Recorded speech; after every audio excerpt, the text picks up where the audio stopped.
así Yo sigo admitiendo tenemos seguramente a medida que van ingresando, así que arranquemos si quieren. Perfecto, seguramente el señor gobernador tendrá la agenda ocupada, así que vamos abriendo. Bueno, formalmente les agradezco muchísimo, buenas tardes a todos, ¿cómo están? La verdad que nosotros estamos muy felices de recibirlos, que nos acompañen. Los Andes cumple 137 años. La verdad que hubiéramos preferido que sea distinto, que sea personal, que choquemos las copas, como me decían ustedes hace un rato, cuánto tiempo hace que no nos vemos, pero bueno, nos ha tocado, como hablábamos hace un rato con Marita, este COVID-19 y es necesario respetarnos a nosotros mismos, respetar a los otros y respetar la normativa que nos imponen los distintos gobiernos. Este año es distinto para nosotros, y por eso la propuesta, ya que no hacemos una fiesta, ni nos sentamos a brindar con la copa físicamente, y la verdad que nos llevó a una propuesta de lecturas, si esperamos que sean las correctas, de lecturas políticas, de lecturas económicas, de mirar para adelante, de modelar el futuro, y sobre todo ser optimistas. Por eso es que hoy vamos a contar con las palabras del señor gobernador, vamos a contar también en todo lo que tiene que ver con estrategia de modelar el futuro con Francisco Garrido, vamos a contar lo que tiene que ver con económico con Gustavo Reyes, políticamente nuestro amigo de la casa, Carlos La Rosa, y para hablar de la gestión del optimismo con Marita Abraham. La idea es estar dando vuelta en procurar y procurarnos esperanza en lo que hemos escuchado en estos últimos días, digamos, de tratar de generar diálogos, consensos, que son difíciles a veces, pero que nos requieren a todos creo yo, y es lo que pedimos, un trabajo, un esfuerzo, una automotivación. La verdad que como empresa nosotros tenemos un deseo de ser una sociedad que nos inspiremos a nosotros mismos confianza y determinación colectiva, desde cada uno de nuestros departamentos, la provincia y hacia el país. Y esto es un trabajo y es un proyecto que cuando nos toca sobre los hombros a cada uno de quienes hacemos los Andes, y en particular Raúl, que lleva adelante nuestra redacción, necesita paciencia y construcción, necesitan un largo plazo, ¿sí? Y para ese largo plazo también es necesario que tengamos concentración, que tengamos entrega de cada uno de nosotros y que le pongamos intensidad a cada una de las cuestiones. Creo que cada uno de nosotros tendrá seguramente generaciones de nuestros padres, nuestros abuelos o bisabuelos que emigraron hacia Argentina, que emigraron aquí y que realmente mostraron lo que es la clase trabajadora esforzada. Y cuando recién pasaba las pantallas para ver la cara de cada uno de ustedes, realmente hay una clase trabajadora argentina esforzada que se levanta todos los días con un proyecto de crecimiento y que cada peso que le entra, digamos, de esta moneda tan devaluada que tenemos hoy, se hace con esfuerzo, digamos, ¿sí? Y ese esfuerzo es la clase trabajadora de nuestro país y lo que nos enseñaron durante muchas décadas las distintas generaciones. Y creo que de esa forma, digamos, desde que se funda Los Andes hace 137 años y que después continuó, digamos, todo ese trabajo, doña Elvira Calle, la actividad, el esfuerzo y el compromiso, digamos, con nuestra provincia y con la generación de libertad, de opiniones, de pluralidad, es lo que hace que hoy, 137 años después, sigamos y tratemos de estar con todos ustedes y gracias a todos ustedes, porque sin ustedes no podríamos estar y lo que queremos es seguir construyendo para adelante y que tengamos un mejor país y una mejor provincia para todos. Yo quiero agradecerles de nuevo nuevamente que estén aquí con nosotros. Va a llevar adelante este encuentro Raúl Pedone y tengo la distinción de unas palabras que nos dé nuestro señor gobernador. Así que muchísimas gracias de nuevo, Rodolfo. Le paso la palabra. Bueno, muchas gracias. Lo mío va a ser breve por dos razones. Primero, porque hay unos expositores muy calificados, ante una audiencia también muy calificada, que seguramente están más interesados en escucharlos a ellos que escucharme a mí. Pero además, porque aprovecho para contarles que a partir de este momento estoy empezando una cuarentena, porque a mi hija de 16 años le dio positivo y estamos con toda la logística familiar en este momento de organizarnos con mi señora, mi otro hijo, cómo distribuir, cómo nos juntamos. A mí me dio negativo y al resto de la familia también, pero bueno, son 14 días que vamos a tener que familiarmente organizarnos, así que voy a trabajar desde mi casa. Felicitar al diario Los Andes por estos 137 años, felicitarlos también por este evento. A mí me encantó el título, ¿no? Razones para ser optimistas. Creo que el tema es fundamental en estos momentos de angustias, de crisis que vivimos a todo nivel, ¿no? A lo económico, social, familiar, que nos afecta de tantas maneras este virus.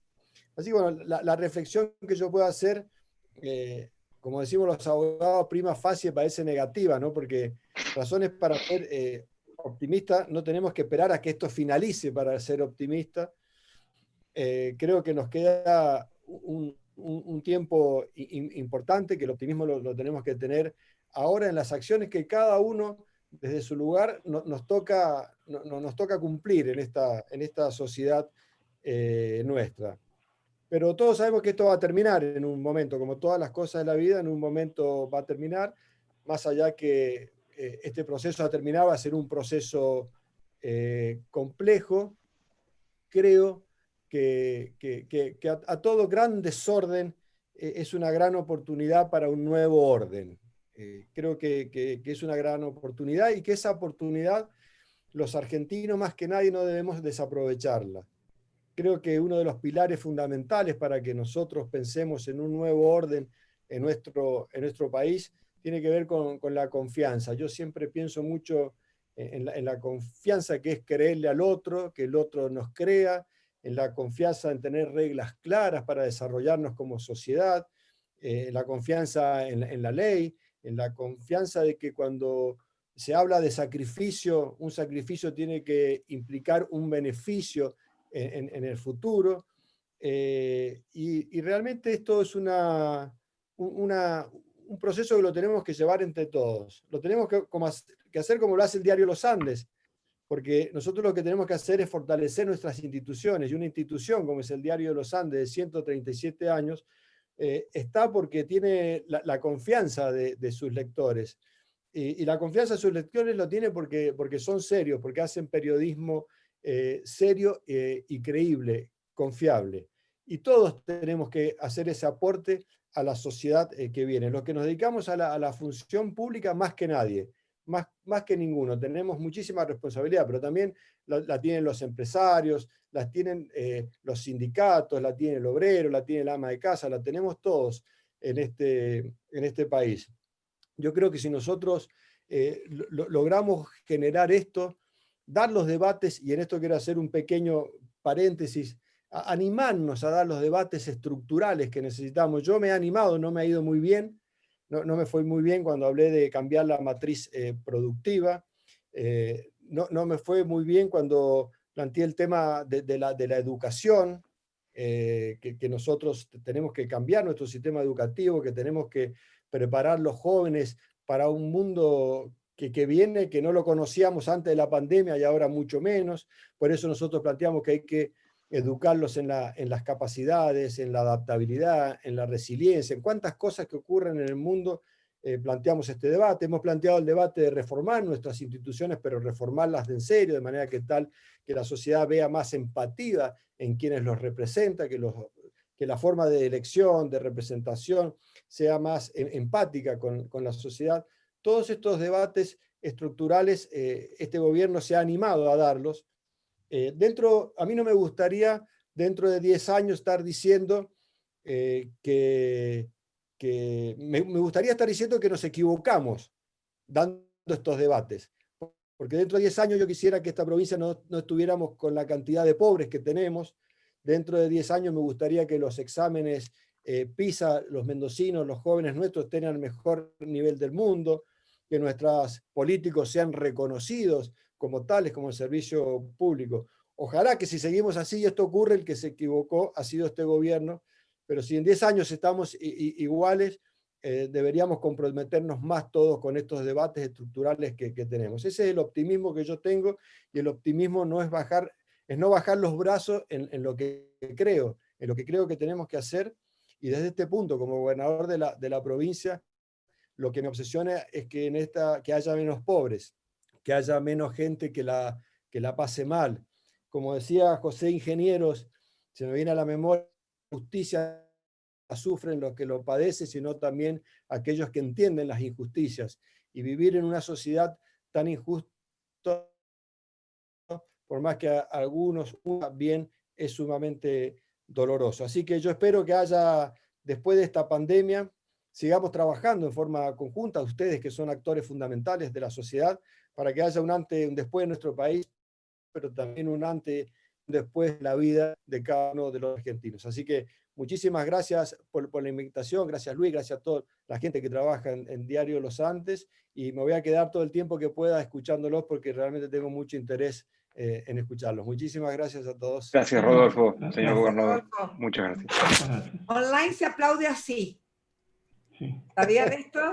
No sabía. No sabía. El aplauso online para que sea un aplauso silencioso. Así que ya podemos aplaudir así. Aplaudir.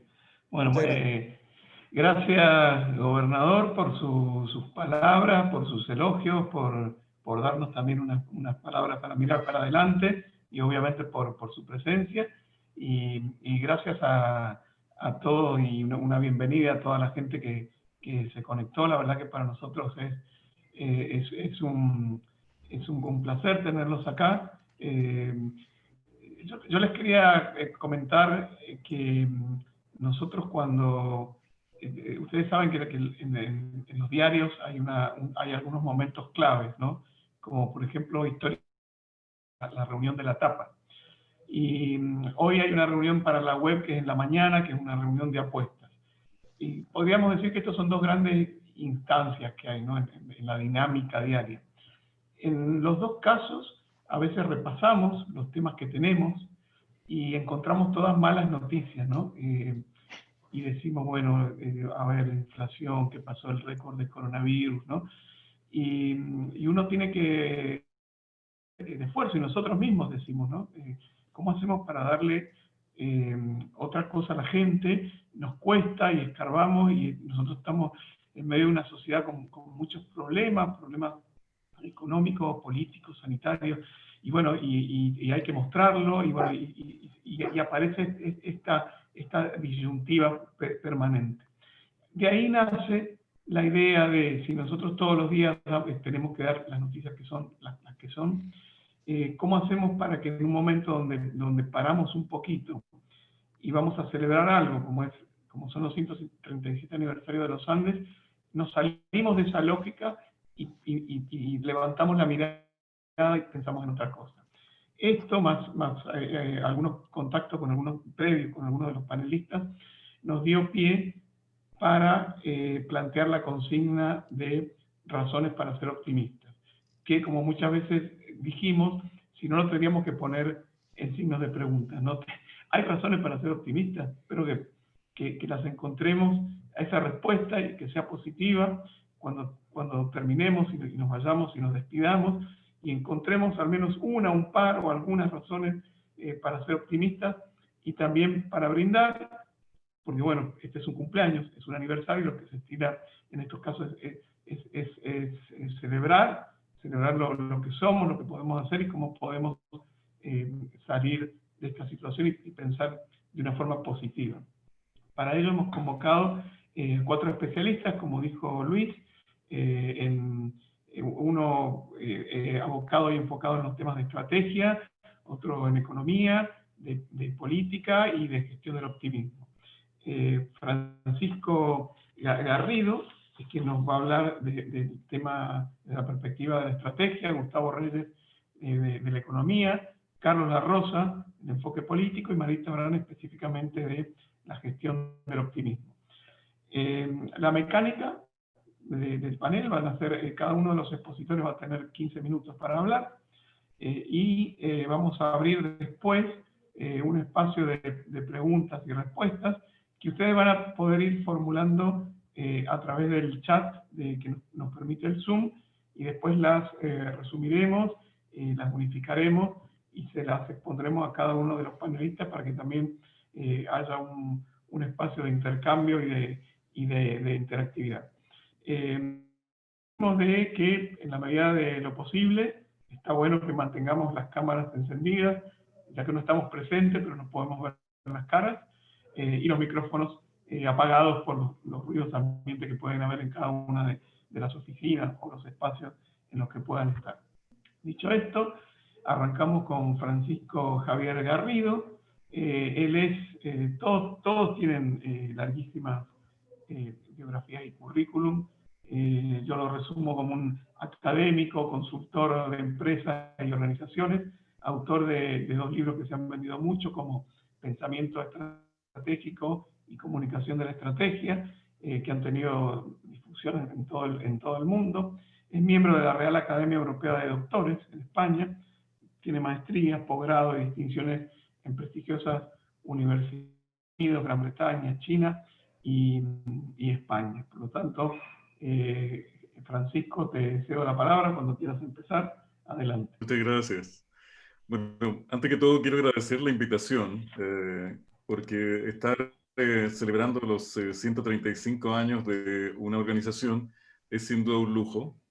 Mi abuelo era empresario, él tuvo una empresa durante algunos años y ya me habría gustado que él hubiese logrado levantar y mantener su compañía por 137 años. Es un orgullo adicional. Así es que antes que todo quiero agradecer a ustedes por regalarme esta invitación. Y por supuesto agradecer a Luis García, gerente general del diario, a Raúl Pedone, a Julieta Nadine por el contacto que me hicieron. Yo tengo cercanía y mucho cariño por Mendoza.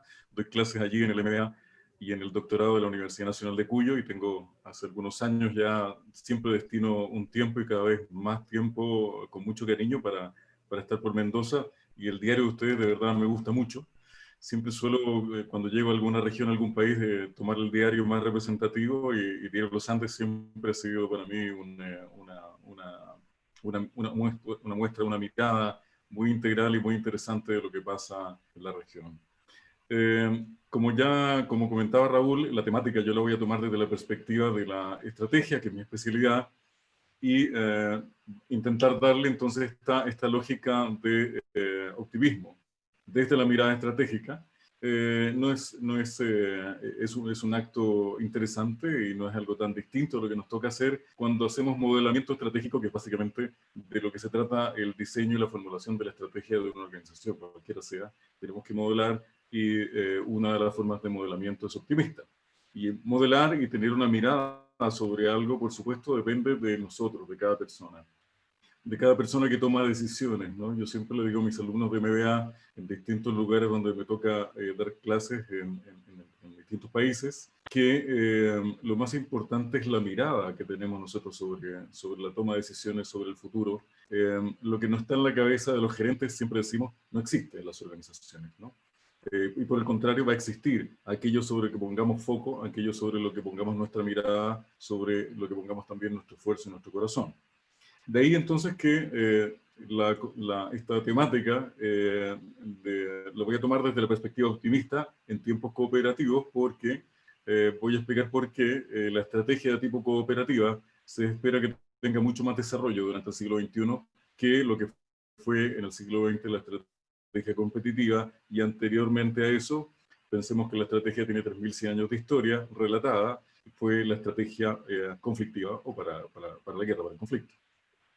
Ahora, ¿por qué es importante? Y nos lo recordaba muy bien, ¿no es cierto?, el señor gobernador, lo que ponemos en la cabeza de nuestros estudiantes, de los profesionales, de las personas que componen nuestra comunidad, porque lo que, como dice aquí, es señal para una persona podría ser solo ruido para otra. Es decir, que frente a una situación compleja, depende cómo la miremos y cómo la analicemos, el cómo podamos, digamos, decodificarla y transformar eso no solo en una oportunidad, sino también extraer información relevante para tomar decisiones.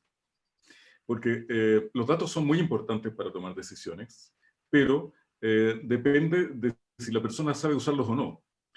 Si sabe construir información relevante a partir de esos datos, y luego si esa información le sirve para tomar decisiones, que es lo importante en el mundo organizacional, público y privado.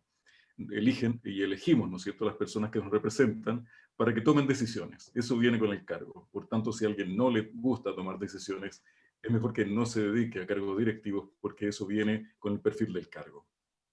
Ahora, visto esto, entonces, quienes toman decisiones son personas que tienen que entender que tienen que ser buenas lectoras y lectores de las disrupciones que ocurren en el mundo contemporáneo, que están muy cruzadas por situaciones difíciles de diagnosticar a veces, que tienen que ser capaces de explorar nuevas opciones, ¿no? Nosotros en los laboratorios de análisis estratégico que hacemos con mis estudiantes en el IES de Barcelona, en la Universidad de Navarra, o aquí en la Universidad Católica en Santiago de Chile, tenemos un laboratorio de diseño estratégico y lo que hacemos es tomar empresas, por ejemplo, Falabella, Cencosud u otras que ustedes también podrían conocer, algunos bancos, y los obligamos a barrer con todos los supuestos con los que han venido trabajando y trabajar sobre la idea de que esos supuestos no se van a cumplir para hacer lo que llamamos un diseño de escenarios, que es la metodología de diseño de escenarios estratégicos con la que trabajamos en Oxford y que fue y es la más usada, digamos, hoy día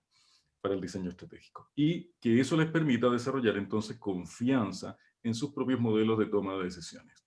Porque uno de los errores que suele cometerse mucho en management y en las escuelas de negocio y en las facultades de administración por extensión, es que la gente comienza a desarrollar poca musculatura intelectual, desarrollan mucho tejido adiposo mental, y lo que nosotros tratamos de hacer en las clases de pensamiento estratégico es llevar a los empresarios, a los ejecutivos, en las clases de formación ejecutiva, al gimnasio mental, ¿no? A que realmente desarrollen confianza en una toma de decisiones que sea creativa, que sea disruptiva, y que sepan verbalizar y explicar por qué han tomado frecuentemente estas decisiones. Esto con el objeto de ayudarlos a defenderse de una enfermedad que tiene dos componentes. Y esta enfermedad es anterior a esta enfermedad que tenemos hoy día. Es una enfermedad muy tradicional en la especie humana. Es una enfermedad que se compone de dos elementos. Uno es la incertidumbre y otro elemento de esta enfermedad es el desconcierto.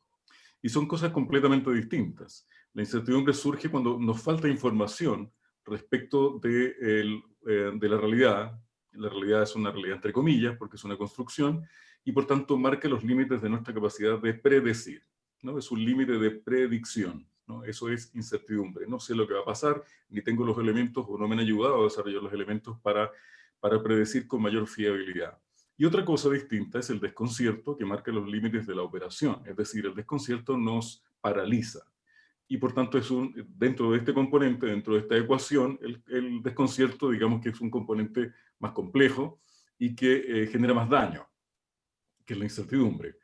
Normalmente nosotros entendemos que algo es incierto y nos ocupa la incertidumbre respecto a algo cuando ese algo nos preocupa, ¿no? Cuando nos afecta. Y por tanto estos elementos nos ayudan nos complejizan nuestra capacidad para procesar lo desconocido en el momento presente. El diseño estratégico es cierto que tiene que ver con el diseño de futuros posibles, ¿no? La estrategia se escribe en clave de futuro, por eso yo le llamo modelamiento estratégico, modelamiento de futuro, pero se hace desde el presente, desde el momento presente, ¿no? A valor presente, en el aquí y el ahora. Y eso es lo complejo entonces del diseño estratégico y también lo que lo hace interesante, creo yo, ¿no? Ahora, incertidumbre y desconocimiento de los estados están en nuestra mente, ¿no? La incertidumbre básicamente es una incertidumbre mental y afecta a la estrategia cuando afecta nuestra capacidad de anticipación. La anticipación es muy importante, como dice Harari, Yuval Noah Harari, un autor, un historiador de la Universidad Hebrea de Jerusalén, muy interesante, que nos explica que para el Sapiens un elemento muy importante para su desarrollo fue la cooperación, por cierto, la creatividad, pero básicamente la anticipación, la capacidad de anticipar estados futuros, y eso explica por qué venimos estudiando estrategia hace 3100 años, ¿no? Y para eso sí existe una vacuna, para esos problemas de incertidumbre. Hay un estudio interesante que este año lo hicieron en Emiratos, tomaron una muestra de 28 países, ¿no es cierto? Una muestra global de personas entre 18 y 24 años en 6 continentes, y desarrollaron aquellas variables que nosotros podríamos entender como una vacuna a esta falta de optimismo, y tomaron una muestra de personas que se consideraban en un 50% personas optimistas versus 50% que no, y podemos explicar aquí que hay 5 componentes con los que vamos a trabajar. El componente de la disposición personal a encontrar soluciones, el conocimiento y educación para el desarrollo hacia el año 2021 y hacia el siglo XXI, el componente de tecnología, el componente de sostenibilidad o sustentabilidad y el componente de la disposición a cooperar. Estos componentes, estos elementos de lo que nosotros podríamos llamar la vacuna a la falta de una visión optimista, ¿no? Se hizo en este estudio, y el 50% de la muestra, que son personas de América del Sur, del Norte, Europa, etcétera, América Latina, se consideran optimistas, ¿no? Es decir, podríamos decir que si esta muestra es representativa, podríamos decir del universo total de personas en el planeta que toman decisiones, podríamos decir que los tomadores de decisión se dividen entre 50% optimistas y 50% que no lo son. Por tanto, el optimismo es una posición frente a la vida, ¿no? Y el primer elemento sería la disposición personal. Estas personas reconocen que de ellos depende, y depende de los individuos, y eso es lo que dice el 89% de la muestra, de la encuesta. Depende de ellos, dice, hay un empoderamiento, entienden que hay una disposición personal que marca que las personas puedan moldear bien de manera optimista las opciones futuras, ¿no? Y más que lo que puedan hacer los gobiernos o las grandes corporaciones, depende de cada uno. Y por otro lado, el 95% de las personas encuestadas que son optimistas dicen que se sienten más optimistas sobre su futuro personal en comparación con el futuro de la nación o el futuro del mundo, etcétera, ¿no? Diríamos que las personas tienden a ver con más optimismo su vida personal que lo que puede pasar, digamos que a nivel colectivo. La segunda variable, que es conocimiento de educación, ahí vamos a destacar nada más un elemento, luego yo les puedo compartir el estudio completo si les interesa. La forma más eficiente, dicen estas personas, los encuestados, el 97%, la forma más eficiente de alentar el desarrollo económico es proporcionar acceso a la educación y al conocimiento. Y eso sería la manera más eficiente de alentar el desarrollo económico de las naciones, ¿no? Y alentar una perspectiva, digamos, que positiva sobre el futuro. Entonces dicen ahí un 61% que siente que el desarrollo económico es el impulsor principal del desarrollo de las naciones. En la variable de tecnología, los encuestados, el 72%, dice que se siente más optimista de su futuro respecto del uso de la tecnología, más allá incluso respecto de las variables de oportunidad y sostenibilidad y otras variables que vamos a ver. En la variable de sostenibilidad o sustentabilidad, en el estudio, que reitero, es de este año, 2020, el 100% de los encuestados dicen que les gustaría experimentar movilidad y transporte libre de carbono hacia el año 2050. Es decir, que las personas en general están muy sensibles a los temas de carácter de conservación y de recursos naturales, ¿no? Y finalmente, respecto de la disposición cooperativa, es importante esto porque la mayor parte, los más cooperadores, los que se plantean más cooperadores en el estudio son los europeos. Se habla mucho de la importancia de la tolerancia, del respeto al otro, del desarrollo de proyectos colaborativos, y la mayor parte opina que la conectividad ayudaría a desarrollar mejores lazos cooperativos en el futuro para todas las personas. En general, podríamos decir que, a modo de síntesis, que los norteamericanos, europeos y los encuestados de Oriente Medio son más optimistas sobre el papel de la tecnología en el futuro. En el estudio también se muestra que de todas las regiones los encuestados son muy tendientes y muy sensibles a los temas de cooperativismo, de medio ambiente, y son muy optimistas respecto de la energía limpia y renovable en el futuro. Más sobre eso que de nuestras posibilidades de enfrentar el cambio climático. Y luego por países o por continentes, podríamos decir que los africanos le dieron más importancia a la conectividad, los asiáticos a la robótica y a la inteligencia artificial, los norteamericanos, curiosamente, más importancia a la tolerancia y al respeto. En América Latina, los sudamericanos, el estudio muestra que son más optimistas sobre el futuro cuando se trata de encontrar oportunidades, ¿no? Igual que asiáticos y africanos. Podríamos decir entonces que en América Latina tenemos una cierta búsqueda de desarrollar mejores oportunidades. Y para eso entonces tenemos que, si proyectamos algunos de estos elementos hacia el 2021, las empresas, las organizaciones debieran poner ojo al estilo de vida y lifestyle o digital, por así decirlo. Lo que provoca el impacto del 2021 hacia adelante es que se aceleraron estas formas de vidas del e-lifestyle o de vida intermediada por la tecnología. Hay que poner ojo en el codesarrollo público-privado como sistemas cooperativos sustentables que le dan más legitimidad a los proyectos, sobre todo cuando las personas tienen una sensación de que se ha exacerbado la violencia sistémica, como le llama CISEC, es decir, una sensación de que la falta de ecuanimidad social, ¿no es cierto?, genera presiones sociales. Entonces hay que pensar en el codesarrollo, por supuesto en modelos que mejoren las oportunidades y resiliencia de las organizaciones, en modelos en donde el tiempo, que es muy valorado por los trabajadores desde el punto de vista de la flexibilidad y del trabajo en casa, vamos a ver que el trabajar desde casa ya se convirtió en un commodity, por tanto ya no es una ventaja. Entonces las personas valoran su tiempo, pero de una manera distinta a la que estábamos acostumbrados antes de la pandemia.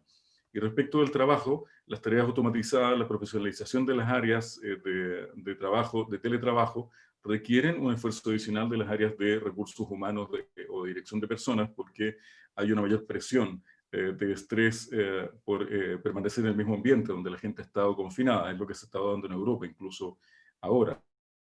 Hay que pensar en las economías de escalas entre distintas organizaciones, en los modelos de desarrollo de alimentación, donde los productos alternativos a la carne, y esto puede ser un issue muy importante para Argentina, comienzan a mover cada vez mayor volumen de venta a nivel internacional, y eso le pega a toda la industria alimentaria. En el área de la salud, el área de la salud mental, en el área de trabajo, en la zona de trabajo, cuando la llevamos a la casa, es muy importante, ¿no? Cómo le pega al fenómeno de la intimidad, al manejo de datos, ¿no? Con tecnologías como el 5G y las que vendrán, la gente, a pesar de que está ya entregada a entregar, valga la redundancia, voluntariamente sus datos, quiere que le aseguremos un buen manejo de datos, una seguridad de datos en general, porque los consumidores tienen más opciones para compartir en el futuro, ¿no? Las alternativas más que de compartir bienes, más que poseer bienes en el futuro, por tanto los modelos de negocio que han ido en crecimiento son los del car sharing, los del house sharing, los de compartir, ¿no es cierto?, de distintas tecnologías y plataformas, y eso cambia entonces muchos modelos de futuro. Entonces acá es recomendable ver estas señales, como decíamos antes, por un lado tomar en cuenta como sugerencia nada más para ir cerrando, que las organizaciones y empresas revisen y adapten sus prioridades estratégicas. En segundo lugar, que aseguren un modelo flexible y adaptable, eso es central en el diseño estratégico, en tres elementos que son claves para el coeficiente intelectual estratégico que mide adaptabilidad, que es la infraestructura, personas y estrategia. Y finalmente, que reflexionen y sistematicen sus ideas de futuro para ver dónde pueden captar riqueza y valor en el futuro. La riqueza proviene de lo que existe, el valor proviene de lo que no existe, como decía Lao Tse. Y finalmente, entonces, solo agradecer esta invitación. Creo que, dado que en América Latina vemos más opciones, ¿no?, y somos optimistas, como dice el estudio respecto del futuro, creo que con estos elementos podemos ir viendo sobre qué opciones podemos trabajar para sacar adelante la región. Y como decía hoy día el gerente general del diario, en la editorial del diario, salud, fuerza y prosperidad es lo que nos demandan estos tiempos para enfrentar el 2021 con más optimismo, ¿vale? Muchas gracias. Muy bien. Muchas gracias, Francisco, por tus palabras. Ahora lo vamos a escuchar a Gustavo Reyes. Gustavo, le hemos pedido que nos hable de la perspectiva económica. Es un economista conocido de Mendoza, pero bueno, recordamos que es actual economista jefe de IERAL, licenciado en Economía de la Universidad Nacional de Cuyo, máster del Instituto Torcuato Di Tella y de la Queen Mary University of London, consultor de organismos internacionales como el BID, de empresas argentinas y extranjeras, fue asesor del Ministerio de Hacienda de la Nación en el Congreso y también profesor en distintas universidades públicas y privadas. Bueno, con todos estos antecedentes y la consigna de a qué nos aferramos para ser optimistas, le dimos una de las tareas más difíciles, pero bueno, lo vamos a escuchar en la perspectiva económica, a ver de dónde nos tomamos y qué luces vemos para tener un futuro optimista. Gustavo, te escuchamos. Bueno, antes que nada, la verdad, muchísimas gracias. Para mí es un verdadero honor estar acá, compartir con ustedes este momento. La verdad, el diario Los Andes, bueno, toda mi vida he estado cerca del diario, no solamente yo, mi padre también, gran parte de la vida de mis abuelos. O sea que realmente 137 años es algo impresionante, y bueno, que nos inviten a compartir esto es un verdadero lujo, así que muchísimas gracias. Lo que no es tan fácil es la tarea, digamos, ser optimista desde el punto de vista de la economía. Así que estoy compartiendo la pantalla, ¿no es cierto? Sí, sí, perfecto. Bueno, ahí lo que yo voy a hacer es prácticamente analizar muy rápidamente un diagnóstico de cómo está la economía especial de Mendoza, desde dónde estamos, y ver qué es lo que podemos hacer, qué oportunidades surgen a partir de claramente un contexto de crisis como en el que estamos. Pero para eso es primero necesario tener un buen diagnóstico, que es lo que voy a tratar de hacer ahora. Y lo primero de todo es ver la profundidad de la actual crisis, y cuando uno piensa en este tipo de cosas, bueno, sin duda el 2002 lo tenemos muy fresco en la cabeza, y si nos comparamos con el 2002, fíjense, la caída del poder adquisitivo del salario en este año 2020, al menos por ahora, es bastante menor que en el 2002. Sin embargo, los problemas del mercado laboral son enormemente más grandes. Miren, entre la gente que perdió el empleo y otros que tuvieron que abandonar el mercado laboral en el 2002, prácticamente estaba el 5% de la población que puede trabajar. ¿Cuánto está este año, segundo trimestre de este año? 3 veces. ¿Sí? Si vemos la caída en el nivel de actividad económica, bueno, segundo trimestre de este año es básicamente el doble. Es decir, la crisis es realmente importante, lo cual es lógico porque venimos de años muy complicados y encima la economía se paró, no solamente la economía de Mendoza, de Argentina, sino del mundo. Entonces es una crisis realmente histórica muy severa. Ahora, si no mostramos la foto, tratamos de ver la evolución de la economía a través del tiempo. Miren, ahí tenemos el ingreso per cápita de los mendocinos y le pusimos 100 en el año 1970. ¿Sí? La verdad que tenemos un tobogán, la verdad que hemos crecido muy poquito, pero acá siempre lo relevante es compararnos con otras economías. Bueno, la primera economía que nos podemos comparar, sin duda, es la de Argentina, pero antes de ir ahí, fíjense el problemón que tenemos.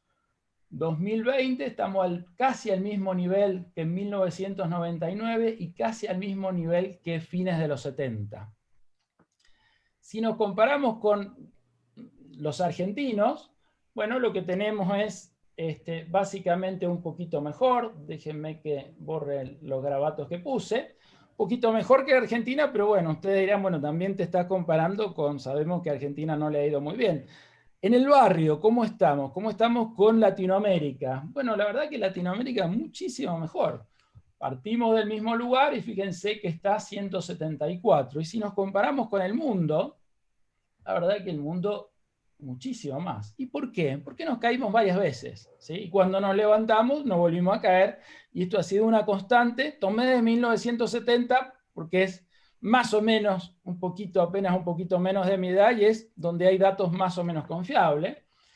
Y la otra cosa que tenemos que es muy importante para el diagnóstico es ver qué le pasó a la economía. cuál es el peso que tiene la economía de Mendoza en el mundo a lo largo de todos estos años. Y ahí está el peso, miren. La economía se achicó y respecto del promedio. Este es el promedio, este es el PBI de Mendoza respecto del mundo, el promedio, y ya estamos acá, ¿sí? Cuando uno mira esto, bueno, la verdad que no es que sean gráficos optimistas, obviamente no son, pero tampoco son pesimistas. La verdad de estos gráficos es que muestran la realidad. Y solamente a partir de la realidad es posible analizar las oportunidades que puede dar estas crisis. La verdad es que cuando uno mira estos gráficos, bueno, estamos claramente muy lejos de estar condenados al éxito, como dijo algún expresidente, pero tampoco estamos condenados al fracaso, ni mucho menos. La verdad de la historia es que estamos condenados a lo que realmente hagamos de acá en adelante. Y eso es lo que creo que tenemos que ver, y tenemos que ver en qué medida este diagnóstico muy crudo, por cierto, bueno, nos ayuda a tratar de ver qué es lo que podemos hacer con este problemón que tenemos los argentinos y particularmente la economía de Mendoza también. Entonces, dado que lo único que nos condena es lo que realmente hagamos de acá en adelante, y teniendo en cuenta que desde Mendoza, la verdad que no podemos cambiar el contexto macro, porque básicamente viene determinado a nivel nacional, la pregunta del millón es qué podemos hacer con todo este lío que tenemos. Y lo que vamos a tratar de desarrollar de acá en más es ese tipo de cosas y dar algunas ideas tanto para el sector privado, para las empresas, como para el sector público. Miren, ¿qué nos indica que la economía nuestra se haya achicado tanto en los últimos tiempos? Bueno, lo que indica claramente que las empresas deben apuntar a vender afuera para poder ampliar su mercado, porque el mercado interno se ha achicado muchísimo, ¿sí? Entonces las oportunidades claramente hay que mirar afuera. Ahora, la pregunta es si Mendoza tiene potencial para hacer esto. Bueno, y la verdad que sí, miren, acá tenemos la participación de lo que sería la matriz productiva, pero relacionado con productos que se pueden vender en el mundo que son transables internacionalmente. Fíjense que hay más productos en Mendoza en relación que tiene Argentina. Sin embargo, las exportaciones de Mendoza en términos de su producción son bastante menos. ¿Qué quiere decir esto? Que el potencial que tiene Mendoza para exportar es inclusive mayor que el de Argentina, pero no lo estamos aprovechando lo suficientemente bien. La otra pregunta, bueno, plena pandemia, si el mundo nos va a acompañar. Y la respuesta es sí, claramente. Fíjense, estas son las proyecciones del Fondo Monetario Internacional para el año que viene. O sea, el mundo sin duda se recupera, se está hablando de segunda vuelta de la pandemia, etcétera, etcétera, pero no hay dudas. Puede ser que haya, sin duda, ojalá que sea lo más leve posible, pero no va a ser, nadie espera que sea tan grave como la primera. O sea, el año que viene va a ser sin duda mejor que este para el mundo. Y no solamente para el mundo en su conjunto, sino para los principales mercados que tiene Argentina y que tiene Mendoza también va a pasar esto. Acá tenemos Latinoamérica, también un poquito menos optimista que otros países desarrollados, pero también va a crecer. Brasil va a crecer. O sea, el año que viene sin duda va a ser mucho mejor. La otra cosa importante es el dólar. Bueno, sabemos lo que vale el dólar blue por las nubes, pero miremos el dólar oficial, que es el relevante para las exportaciones. La verdad que aun cuando la brecha sea enorme, sigue estando por arriba del nivel promedio histórico, el dólar oficial, y esto hace que las empresas sigan siendo competitivas. Miren la caída fenomenal que han tenido los salarios en dólares en Argentina, ¿sí? Bueno, la parte positiva de empresas son claramente muy competitivas y los activos de Argentina están muy baratos. Por eso, fíjense, acá puse Argentina de oferta. Miren los precios de las empresas, ¿sí? Estas son las acciones en dólares evaluadas al contado con liquidación. Si uno evalúa precios de terrenos, de campos, evaluados al dólar MEP, bueno, claramente la caída es brutal. La oportunidad de esto es obviamente que la codicia le gane al miedo y empieza a reactivarse este sector. Ahora, vimos que recién había un problema de empleo brutal. Bueno, este problema del empleo brutal, ¿pueden ayudar las exportaciones? Miren, acá tenemos las distintas actividades de Mendoza. Acá tenemos una línea en el medio. Las que están acá arriba son las que son relativamente relativamente más intensivas en empleo. Y bueno, tenemos dos sectores claves, por suerte, de nuestras exportaciones, como es bebidas, alimentos, vinos, y el sector agrario. O sea que, por ese lado, la verdad que tenemos buenas noticias. Ahora, también hay otros sectores que son importantísimos para generar empleo. Sin duda, comercio, hoteles y restaurantes. Y acá la mano del turismo es clave. Sin duda, el turismo hoy está comprometidísimo. Pero ¿qué va a pasar una vez que salga la vacuna? ¿Sí? Bueno, cuando salga la vacuna, la verdad que el turismo se va a volver a crecer nuevamente. Fíjense dónde está hoy Buenos Aires, una lista de 135 ciudades. Buenos Aires es la cuarta más barata. O sea que la contrapartida de tener un dólar carísimo es que somos más baratos y apenas haya una vacuna y se nos pase a todos el miedo o esta locura de la pandemia, bueno, claramente el turismo tiene enormes posibilidades y el turismo obviamente ayuda muchísimo al empleo. El otro es el sector construcción, importantísimo. Miren lo que ha pasado con los costos de las construcciones cuando uno lo mide por el dólar blue. Miren la caída que ha tenido esto, ¿sí? Entonces son enormes oportunidades, obviamente, para hacer inversiones. Obviamente la codicia le tiene que ganar al miedo. Entonces, de acá, la verdad que se desprenden algunas ideas, digamos, hay muchas más. Estas son algunas ideas de qué pueden hacer las empresas, qué puede hacer el sector privado, dado el fenomenal problema que tenemos. Bueno, la verdad es que las empresas, como decíamos recién, tienen que profundizar y reorientar las ventas al exterior de Mendoza, por supuesto al mundo, pero no solamente al mundo, sino al resto de la Argentina. Los grandes no, los chicos. Hoy la tecnología, Mercado Libre y estas plataformas le permiten vender afuera a cualquiera.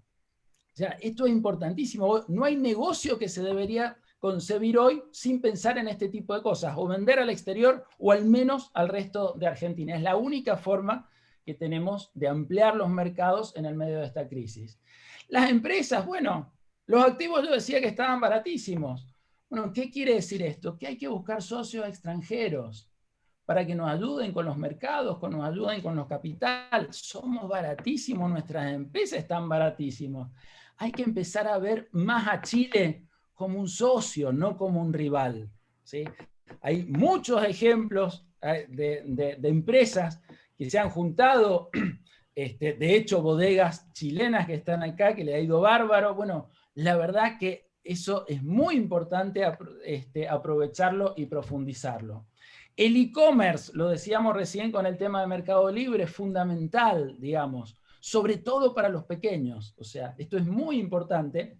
Y por supuesto, la exportación de servicios, que es muy intensiva en mano de obra, cuando pueda volver el turismo, y la verdad que la economía del conocimiento, no hace falta que hable yo del potencial que tiene, sin duda es muy importante.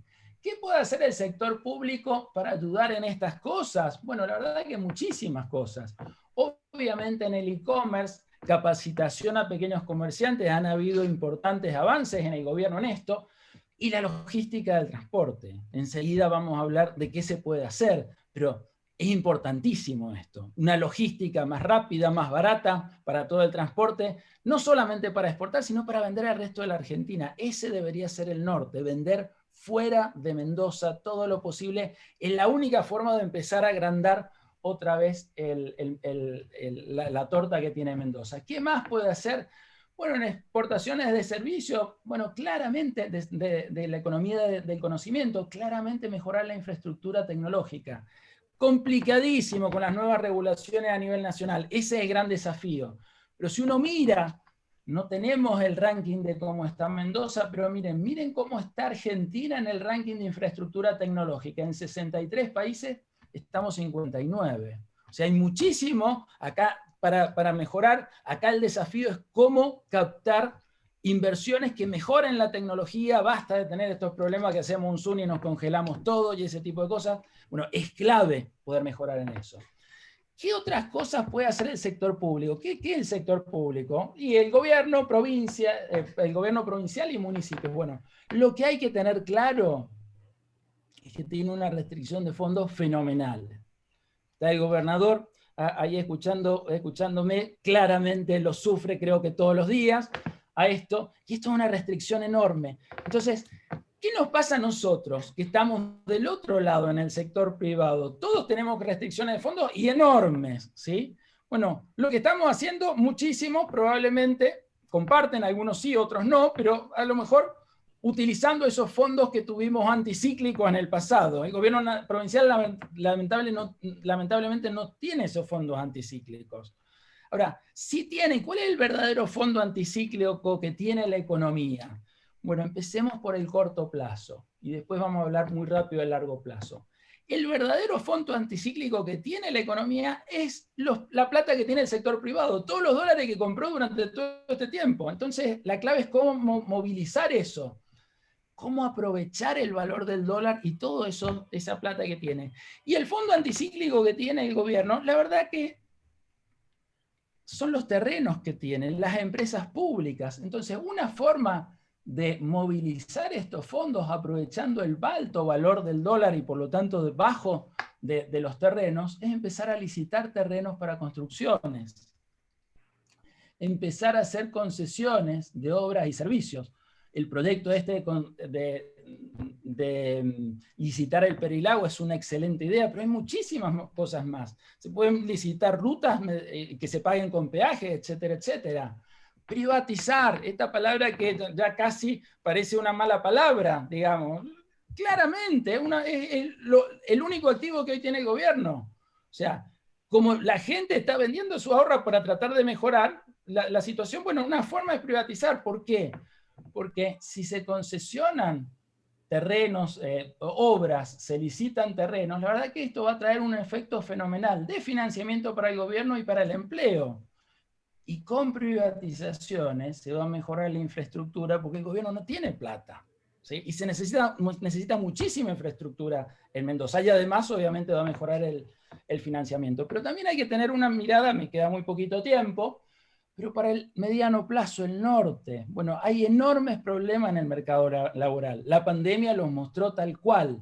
Acá hay que reconvertir muchísimos trabajadores. ¿Y cómo hacemos con esos trabajadores que no tienen una gran capacidad educativa? Bueno, el turismo es la mejor opción. Cursos masivos de inglés para turismo le pueden cambiar la vida a esas personas y no se necesita muchísimo para saber inglés. Cursos intensivos durante algún tiempo de inglés a esas personas le pueden cambiar la vida y pueden ayudar en forma muy importante a desarrollar el turismo de Mendoza. ¿Qué más hay que mirar? Bueno, mejorar el funcionamiento del Estado, ¿sí? Clave. Lo primero, simplificar los trámites, o sea, que sea menos costoso, más rápido, menos burocrático, utilizar más la informática. Esto es muy importante para bajar los costos del sector privado. Que los empleados públicos trabajen en un régimen donde el que más trabaja y gana más plata. Hay que cambiar el régimen laboral, claramente, para que sea más eficiente. Todo el sector público es intensivo en mano de obra. Entonces, un régimen laboral que apunte a la eficiencia es muy importante. Y por último, evaluar la rentabilidad de las obras públicas. O sea, no puede ser que se hagan obras públicas sin saber exactamente cuánto se beneficia a la sociedad. Estoy hablando de cuánto se beneficia con un número medible. Los chilenos lo hacen desde la década del 60 esto, el mundo lo hace. O sea, acá no se ha hecho nunca, digamos. Es una locura. O sea, hay que avanzar muchísimo. Y ya estoy 20 segundos, me he pasado, así que lo último es esto, casi lo último, potenciar y promocionar las ventajas que tiene Mendoza. Miren, hay un indicador de habitabilidad que mide la gente de The Economist en todo el mundo. ¿Cuáles son los componentes? El primero es poco lo que podemos hacer, estabilidad macro. Pero miren el resto. Eso es el resto. Piensen en Mendoza, piensen en capital humano, paisaje, clima, comunicación con el mundo, universidades, diversidad de actividades culturales, esparcimiento, sin amenazas raciales ni terroristas. La verdad que tenemos una provincia bárbara, brutal. Hay que potenciar esto, claramente. No podemos manejar la macro, pero tenemos muchísimas cosas para hacer. Entonces, a pesar de que hay una crisis brutal, tanto desde el punto de vista privado como desde el punto de vista público, hay muchísimas cosas para hacer. Claramente no nos fue bien en los últimos 50 años, pero tampoco estamos condenados al éxito, y como yo les decía, lo que realmente nos va a condenar es lo que hagamos de acá en adelante, y ese creo que es el desafío que tenemos los mendocinos. Muchas gracias. Muchas gracias, Gustavo. Un lujo tu presentación, muy bien. Muy bien, te agradecemos mucho. Ahora vamos a escuchar a Carlos La Rosa, que la mayoría de ustedes lo conocen. Carlos es columnista político y editor de la sección Opinión de Diario Los Andes. Es licenciado en Sociología y fue profesor universitario.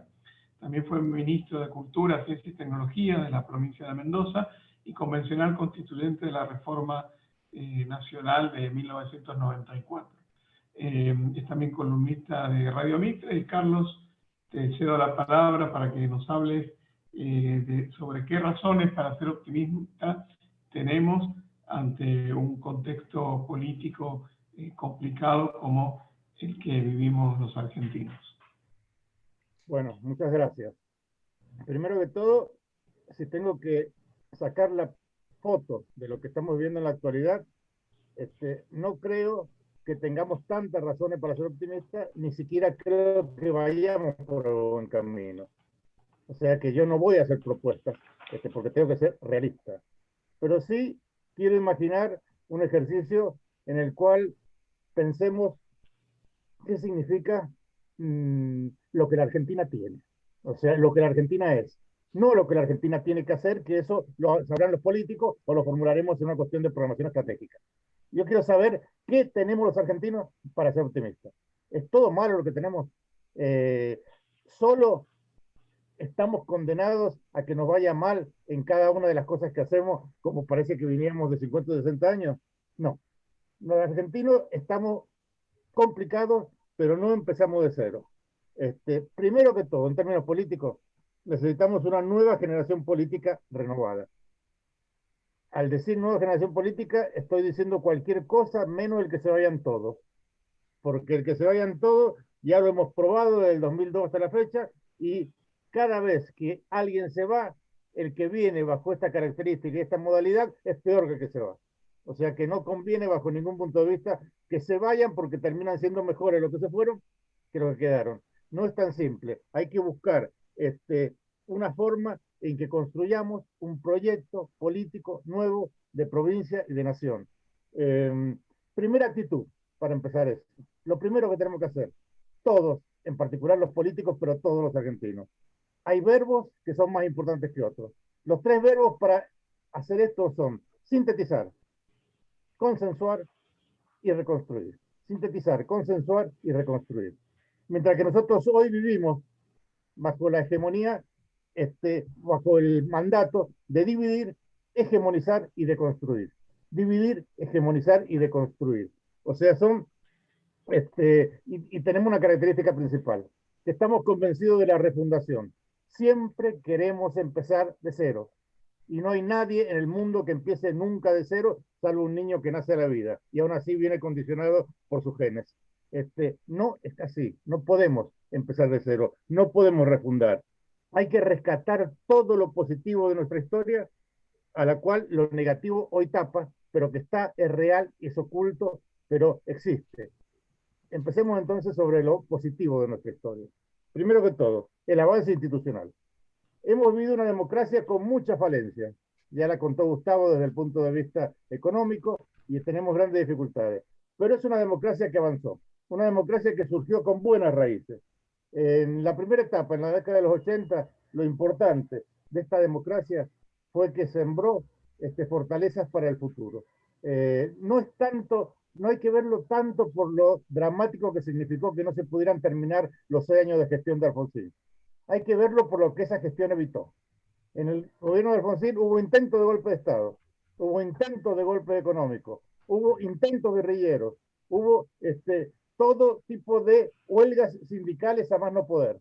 Y sin embargo, se pudo entregar el mandato a otro presidente constitucional, a pesar de que con el 1% de eso, en los 50 años anteriores, sin lugar a dudas, hubiéramos sido reemplazados por un gobierno militar. La otra que nos fue terrible fue en los últimos años de Menem y la gestión fallida de la Rúa. Sin embargo, aún habiendo vivido un momento crucial que quizás no tuvimos nunca un tipo de anarquía tan grande desde 1820 a la fecha, en que fue terrible lo que vivimos, un país que se quedó sin poder, con una anarquía total. Sin embargo, se pudo encontrar, sin necesidad de impeachment ni nada por el estilo, una salida constitucional en la cual participaron todas las instituciones del país y los dos grandes partidos. Eso fue positivo. Y finalmente, con lo que pasó en los últimos 4 años, la cuestión también fue dramática, y yo me recuerdo por la edad y por lo que leí, que por mucho menos habría habido golpe de Estado con esa situación económica como la que teníamos en el 2019.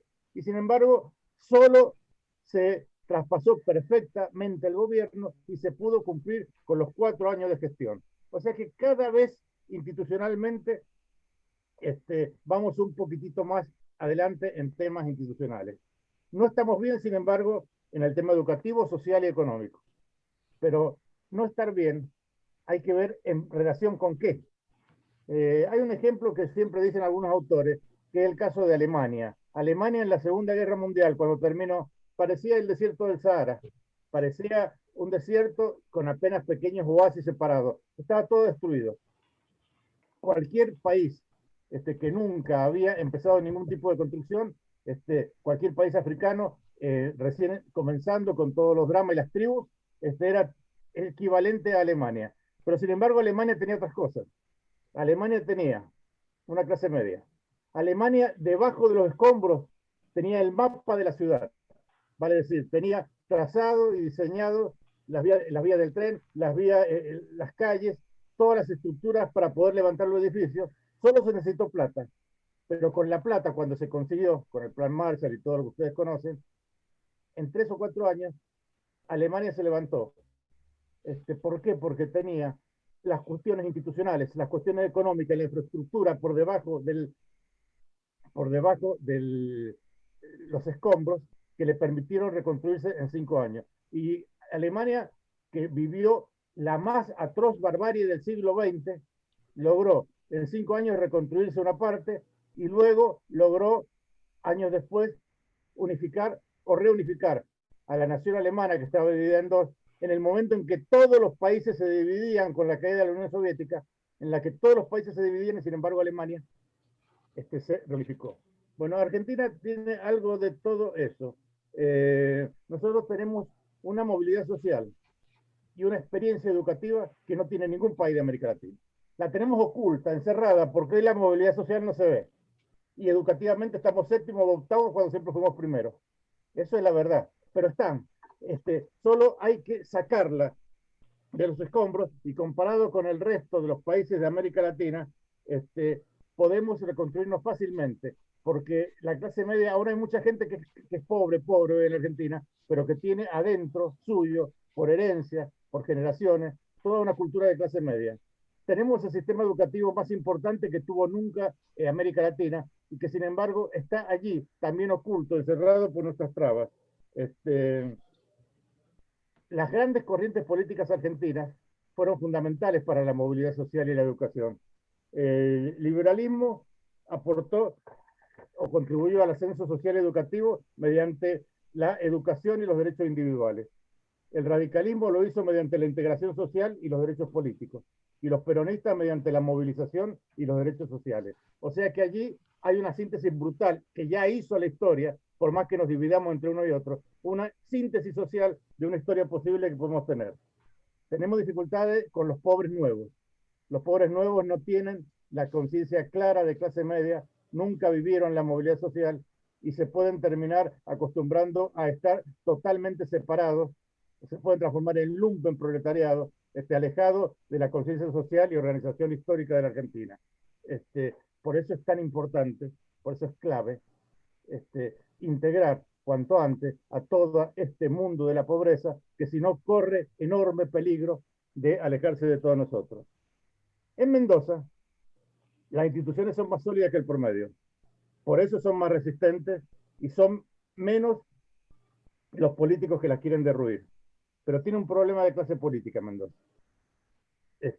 La última renovación que tuvo de todos los partidos políticos fue en la década del 80. Y todo lo demás fueron continuaciones, hilachas, pedacitos de aquella renovación, pero nunca más nos renovamos en forma global. Hoy Mendoza necesita una renovación de la renovación, porque la élite luce como agotada o escasamente original, para imaginar un proyecto de provincia. Ese es el gran desafío, hacer lo que ya hicimos una vez en los años 80, pero lo tenemos que hacer de una forma distinta. Tenemos que renovarnos de aquello. No tenemos que volver a hacer lo que fuimos, sino renovarnos de aquello. A nivel nacional, volvemos al tema institucional concreto. Las instituciones han resistido muy bien. Si nosotros viéramos todos los ataques que se hacen personalmente, diariamente a las instituciones, diríamos estamos muy mal. Pero la realidad concreta es que más de una vez intentaron cambiar a las instituciones liberales y republicanas por otras y no lo lograron. Viéndolo de la vertiente optimista, la reelección indefinida se la intentó en los 90, se la intentó en los 2000, pero sin embargo la Argentina vive sin reelección indefinida como hay en algunas provincias. El asalto al Poder Judicial se intentó y se sigue intentando, pero todavía no se está logrando a pesar de los enormes intentos que se hicieron. La prensa resistió muy bien los embates políticos, a pesar de que los hubo y muchos.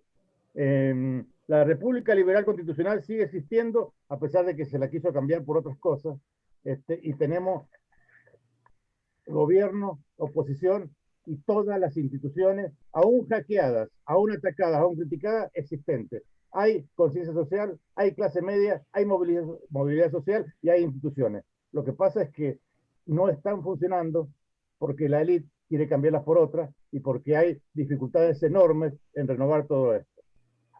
Otro elemento positivo.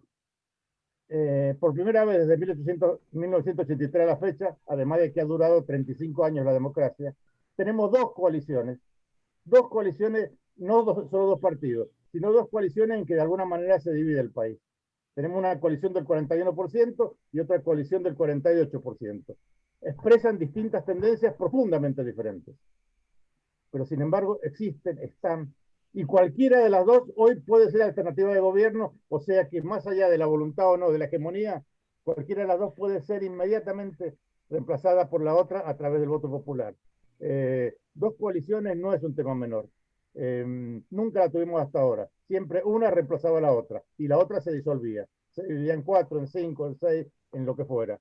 Ahora están las dos y hasta ahora, en 10 meses de gobierno, en una situación dramática desde el punto de vista económico y sanitario, aún no se han dividido. Es muy posible que Argentina recree a través de esas dos coaliciones un sistema político que, aunque no tenga todavía la élite política para incorporarse a esas instituciones, sí tiene los elementos estructurales. O sea, aunque no se vea en la superficie, hay razones institucionales, estructurales y culturales para el optimismo en nuestra historia y debajo de los escombros de aquello a que hemos reducido la Argentina. Hoy esas tendencias positivas no son las mayoritarias y están más ocultas que en la superficie, pero son las únicas a partir de las cuales podemos revertir nuestra decadencia. No podemos empezar de cero, no podemos hacer nada nuevo si no recuperamos todo lo viejo y positivo que está allí oculto en todo nuestro ser, en toda nuestra nación. No esperemos copiar experiencias de otros países, porque eso ya lo intentamos y no pudo ser. Tampoco esperemos cambiar de cultura por otra que se supone mejor, porque también fracasó. Somos lo que somos y no podemos ser otra cosa. Pero eso no implica que con nuestra mentalidad cultural no podamos acceder a los beneficios del desarrollo, de la producción, del consumo y del progreso. Tenemos simplemente que enfatizar en lo positivo de lo que somos por sobre lo negativo y con reformas parciales que permitan con el tiempo tener una reforma integral. O sea, necesitamos básicamente encontrar lo positivo que tiene nuestra cultura en vez de creer en términos globales que nuestra cultura está finiquitada, terminada y hay que cambiarla por otra. Nunca la vamos a cambiar. No se puede dejar de ser lo que somos, pero se puede apostar a lo mejor de lo que somos. No se puede dejar de ser lo que somos, pero se puede apostar a lo mejor de lo que somos, que existe y todas las culturas la tenemos. Las circunstancias implican que algunas veces, de acuerdo a la historia, algunas culturas se adaptan más que otras a las situaciones concretas y puntuales. La Argentina tuvo algunas posibilidades muy importantes de adaptarse. Una en 1910, con el tema del crecimiento del valor de los productos agrarios, y otra en principio del 2000, con algo similar, en la que el mundo reclamaba urgentemente nuestros recursos. Hoy no tenemos esa posibilidad, pero sin embargo tenemos los elementos y las estructuras que fuimos produciendo en esos difíciles años en los que pudimos reconstruir algo la Argentina. Un país con la movilidad social, con la clase media y con los elementos que tiene hoy. La Argentina necesita más que todo de personas que empiecen a separar los escombros, a encontrar los potenciales que tiene nuestro país y ver cómo tenemos muchas razones para ser optimistas si separamos la paja del trigo y elegimos aquellas cosas que nos pueden hacer desarrollar a partir de nosotros mismos. La Argentina está preparada para el éxito. No está ni condenada, ni está con esperanza de lograrlo. Está preparada si nosotros pudiéramos eliminar todas las taras que nos tienen divididos, que nos tienen desencontrados, y volvamos a lo que dije al principio. Se trata de sintetizar historias, se trata de consensuar acuerdos, se trata de reconstruir todo aquello positivo que tuvo la Argentina y dejar de lado las divisiones, las hegemonías y las deconstrucciones. ¿Es posible hacer todo eso? Solo se necesita voluntad política. Si tuviéramos la voluntad política de dar un giro de 180 grados a nuestra mentalidad, la Argentina ahí está esperándonos para encontrar todo lo positivo que tiene, que es mucho, y que a mí, a pesar de todos los fracasos una y otra vez, me tiene muy, muy, muy esperanzado que un día la Argentina va a encontrar su destino y posiblemente no sea tan lejano. Terminé, Julio. Justo bien. Bueno, muchas gracias, Carlos. Muy bien. Muchas gracias por la exposición. En el chat estamos recibiendo el aplauso y las felicitaciones para los tres expositores que ya han hablado, así que bueno, gracias, porque bueno, han gustado mucho las posturas y las exposiciones. Les recuerdo que si quieren hacer preguntas, las pueden hacer a través del chat y las vamos a compartir cuando abramos un espacio de preguntas y respuestas. Ahora es el turno de Marita Abraham. A Marita la hemos convocado de algún modo en charlas. Ella nos ayudó y fue un poco la inspiradora del espíritu que quisimos darle a esta charla, a este panel, que creo que es lo que todos nosotros deseamos, que es tener razones para ser optimistas. Marita es experta en desarrollo personal, organizacional y directivo a través de una metodología propia que ha desarrollado, que se llama Neurocoaching 4D. Tiene 25 años de trayectoria, ha brindado asesoramiento a 380 empresas de la Argentina y de todo el mundo. Escribió y ahora está reeditando el libro Gestión del Optimismo, que se ha convertido en bestseller en distintos países del mundo, y se comunica habitualmente con su público a través de conferencias, podcast, y bueno, y hoy tenemos la alegría de tenerla conversando con nosotros. Marita, te escuchamos. Hola a todos, buenas noches. Bueno, estamos aquí como de celebración, ¿verdad? Por esos 137 años. Me ha tocado ser la última speaker, me ha tocado seguir con atención la economía y cómo podemos ser optimistas. Me ha tocado ver cómo Carlos hizo un cambio, ¿no? Y empezó poco optimista, pero Carlos, gracias, que me los dejaste bien preparados para el optimismo. Me ha tocado escuchar a Francisco con atención en esto de la estrategia, y ahora me toca hablar porque indudablemente ha habido un cambio tremendo. Nosotros sabemos lo que este cambio ha sido, porque podríamos haber estado en un lugar así maravilloso, haber dado esta conferencia desde un superteatro, y hoy nos estamos acostumbrando a esto de salir a través de una pantalla y una computadora y tratar como de generar esta conexión entre nosotros. Pero hay algo que sin duda para mí es fundamental, algo con lo que quiero que hoy trabajemos. La economía es la que es, La estrategia la tenemos que pensar, pero sin duda nuestro mundo ha sufrido un cambio que nosotros no podemos negar. Y aquí, en esta reunión, estas personas que somos, aquí hay líderes muy importantes y el coronavirus no puede alejarnos de este espacio de liderazgo, porque este es un tiempo de héroes. Este es un tiempo para rearmarnos completamente. Cuando viene un tsunami, mucha gente dice, hay que reconstruir. Y yo me pregunto, ¿por qué? Si ya nos tiraron la casa, ¿por qué no somos capaces de soñar en grande y en lugar de reconstruir lo que estaba, empezar a construir algo totalmente nuevo? ¿Por qué no podemos sacar esa varita mágica y empezar a pensar el mundo que queremos? Empezar a crear eso, porque la mejor manera de predecir el futuro es inventándolo. Si nosotros miramos las personas que están aquí, hay referentes políticos, hay referentes empresariales, hay referentes de comunicación, y hay algo que no nos podemos olvidar, y es que el optimismo es un acto político. Estamos en un momento donde muchas de las cosas, cuando hablaba Francisco de la incertidumbre, de lo que está pasando, mucho de esto que está pasando está en nuestra cabeza. Es casi como que el peor enemigo que tenemos hoy es estas angustias, es este pesimismo, es este qué va a pasar. Y aquí el gobierno puede hacer lo que puede hacer, la vacuna saldrá cuando vaya a salir, pero hay algo que nosotros sí podemos hacer, y es entender que el optimismo no es una actitud, el optimismo es una forma de accionar sobre fortalezas, una forma de accionar sobre nuestras fortalezas.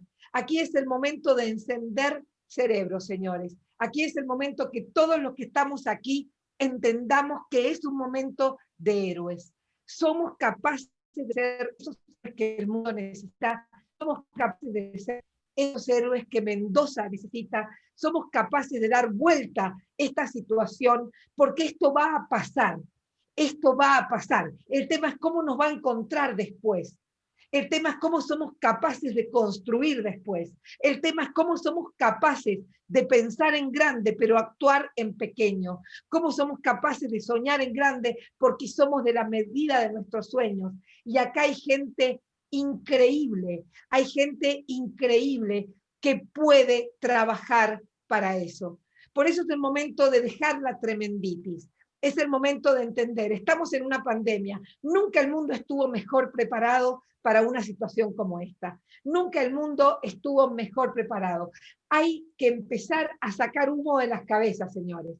Quiero que nos pongamos a pensar juntos, porque si hay un problema que tenemos los argentinos es que estamos acostumbrados a las dualidades. Lo dijo muy bien Carlos cuando hablaba de esto de empezar de nuevo y empezar de nuevo. Dejémonos de joder.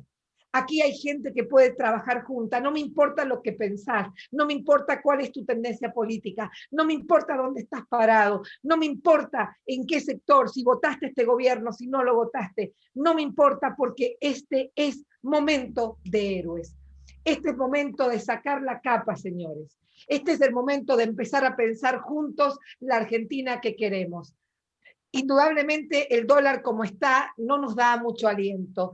Indudablemente las cosas que están pasando aquí y en el mundo no son muy alentadoras, pero nosotros somos los alentadores. Siempre fue el ser humano el que con una idea, el que con una esperanza, pero fundamentalmente con un optimismo bien gestionado, fue el que pudo cambiar la historia. No necesitamos aquí pesimistas, porque los pesimistas se guardan, porque los pesimistas guardan el dinero, porque los pesimistas están pensando que lo que viene es pésimo. Necesitamos gente con fuerza, necesitamos gente con carácter, necesitamos gente con inteligencia y con ideas. Por eso yo quiero compartir con ustedes algunas cosas que vinieron de mi libro, algunas cosas que desde la gestión del optimismo empezamos a trabajar. Los invito a que piensen conmigo, los invito a que creemos juntos, partiendo de una primera premisa. La primera premisa es que el ser humano puede enfrentarse siempre a una situación de bienestar integral. en esa situación de bienestar se va a replantear objetivos. Indudablemente, miren, yo empecé este año dirigiendo un seminario internacional con casi 1000 personas sobre 2020, el mejor año de tu vida. ¿What? Sí, señores, así empezamos, 2020, el mejor año de tu vida. Y aquí nos encontramos en este noviembre, con 7 meses de cuarentena, con pérdidas personales. Yo he perdido personas muy queridas, muy allegadas con esta desgracia que nos pasa. Pero frente a estas cosas hay una disyuntiva que tenemos. El mundo cambia y la gente habla el cambio, el cambio, el cambio. Lo que importa no es el cambio ocurre fuera de nosotros.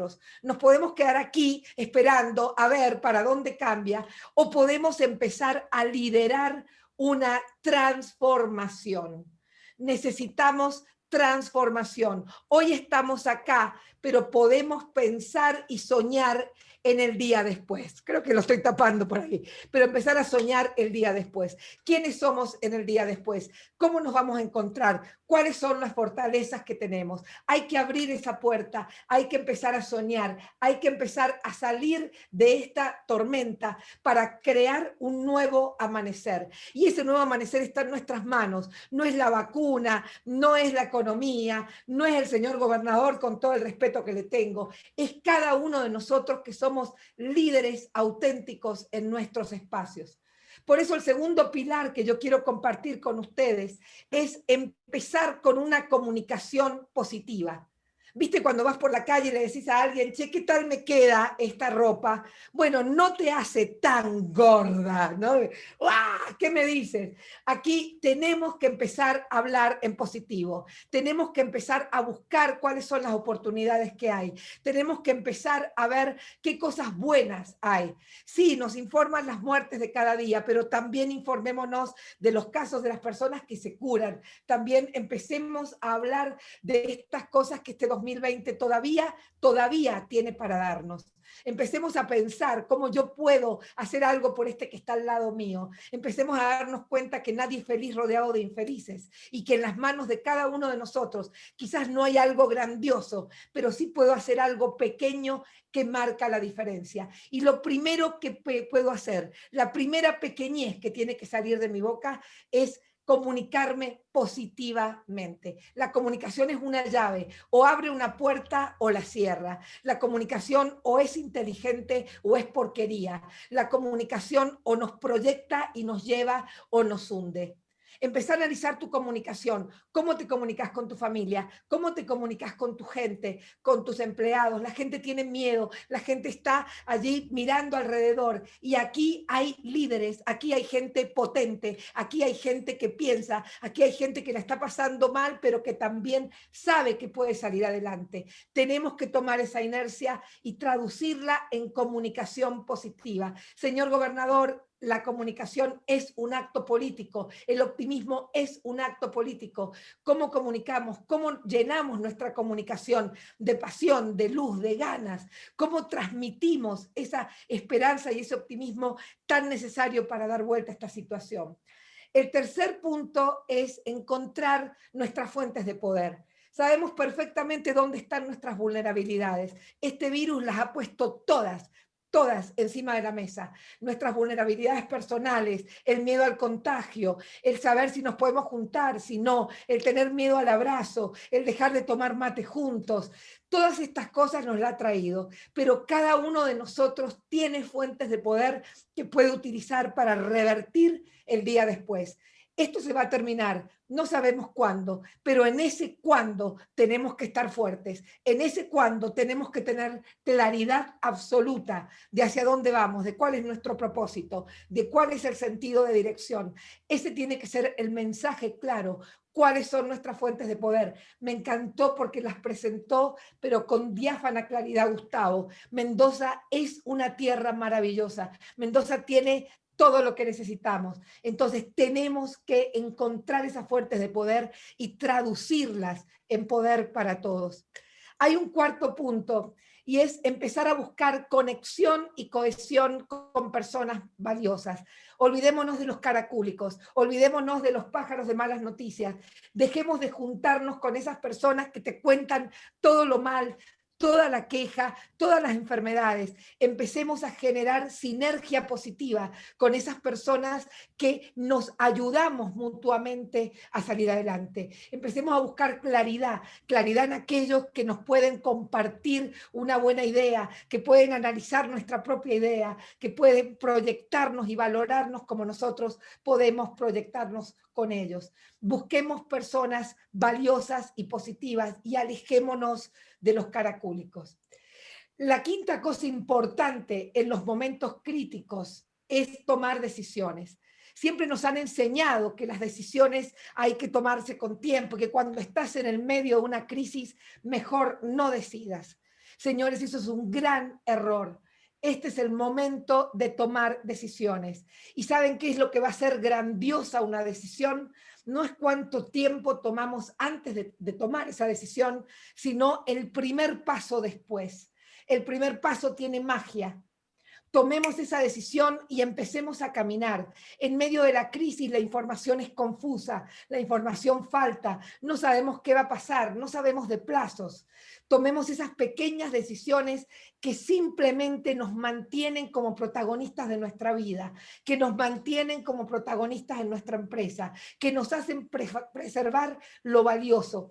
Simplifiquemos todo lo demás. Simplifiquemos todo lo demás, porque el sexto punto es crear una nueva realidad. Economía del conocimiento, claro que sí. Economía de empezar a pensar y exportar materia gris, como lo hemos hecho siempre, siempre los argentinos. Siempre hemos tenido personas inteligentes, artistas, gente grandiosa.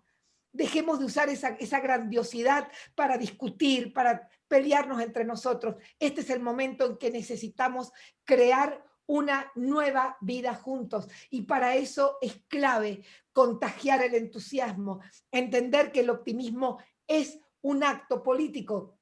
No me voy a cansar de repetirlo. El optimismo es un acto político.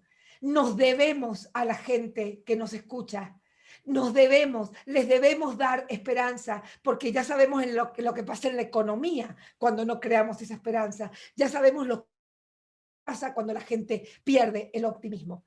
Por eso es clave orientarnos a la trascendencia. Orientarnos a la trascendencia, pensar en grande. Yo sé que en este momento nos cuesta, pero tenemos que pensar en grande. Tenemos que crear por fin un país como nos merecemos. Allí viene el noveno punto, ¿no? Y desaprender. Hay tantas cosas que tenemos que desaprender, hay tantas cosas que tenemos que soltar. El vivo, el que se salve, el sálvese quien pueda, el cómo hacemos para salir. Yo sé que es difícil, yo sé que los chicos se quieren ir, yo sé que a cada uno de nosotros nos cuesta, pero es el momento de desaprender esas actitudes y dejar de alentarlas en la comunicación, en la empresa, en nuestros encuentros.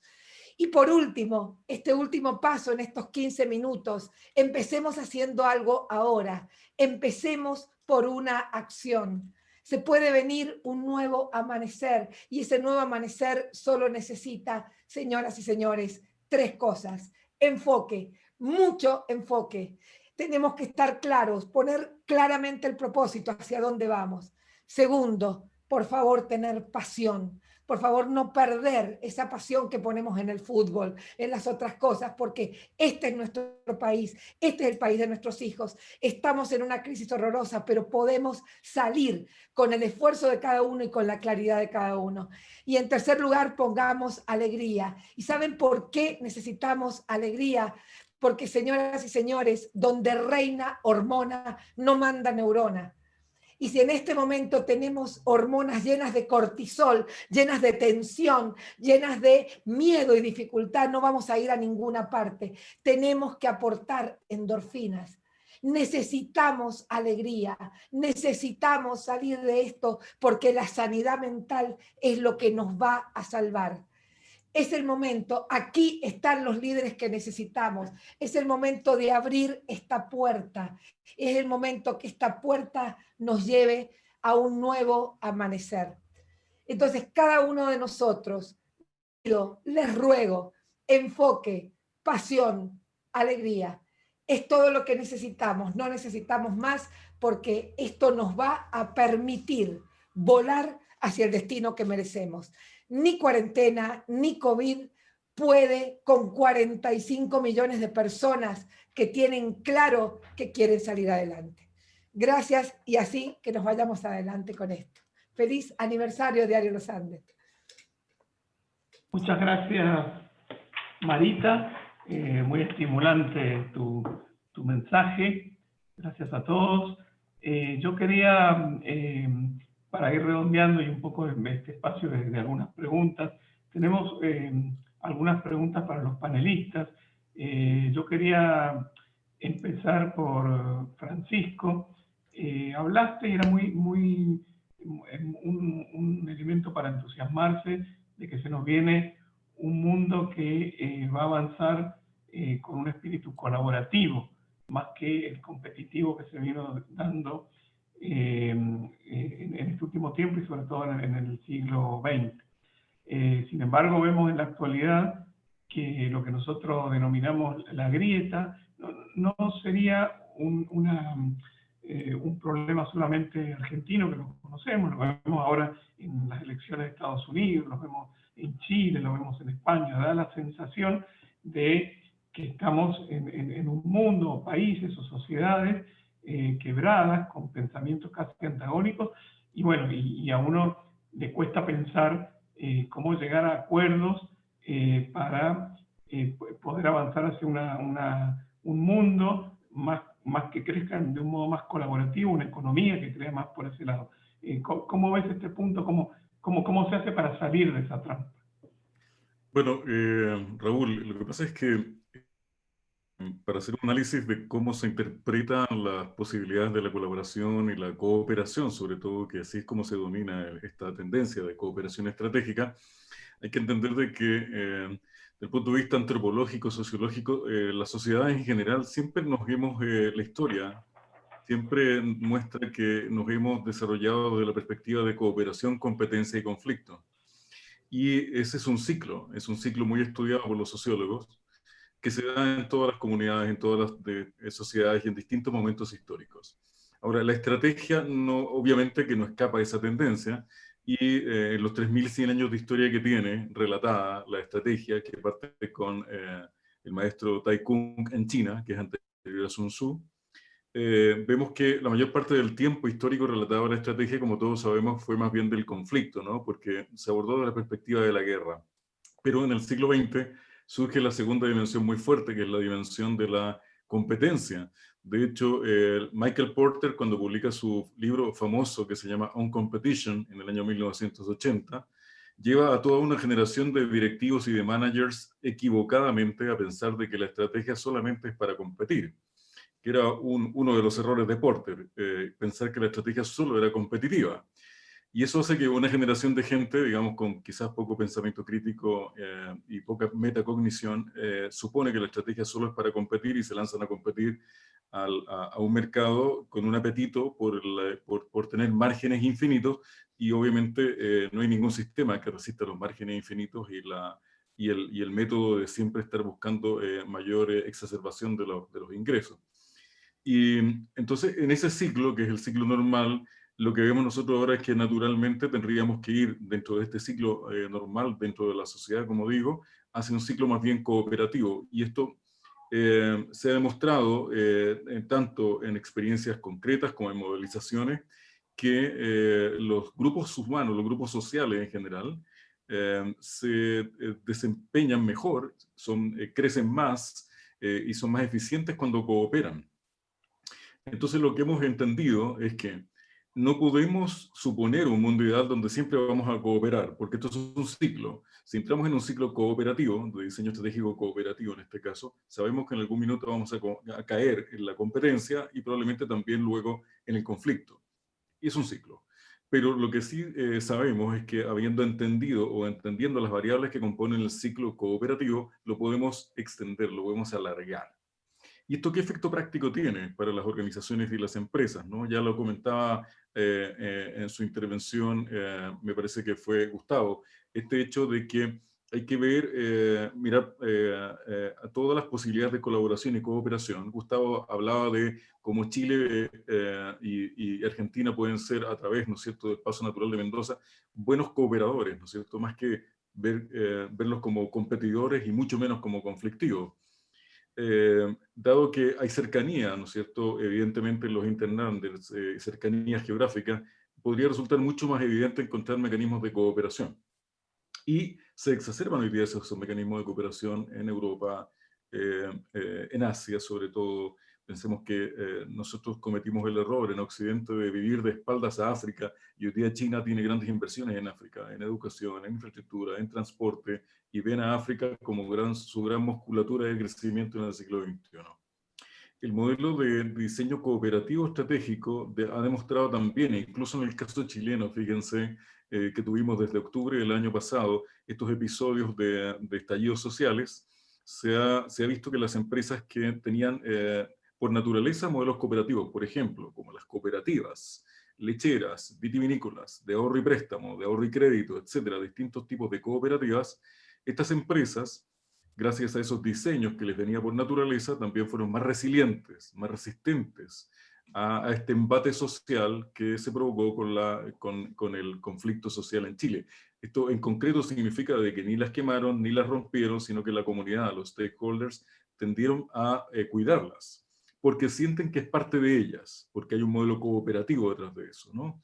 Entonces hay distintas razones, tanto prácticas como teóricas, para tener una visión optimista de lo que la visión cooperativa, el diseño cooperativo estratégico podría ser por pequeñas empresas, medianas empresas, comunidades, regiones y países. Gustavo, nos ilustraste y nos diste luces de cómo Mendoza puede salir adelante a partir de sus propias fortalezas.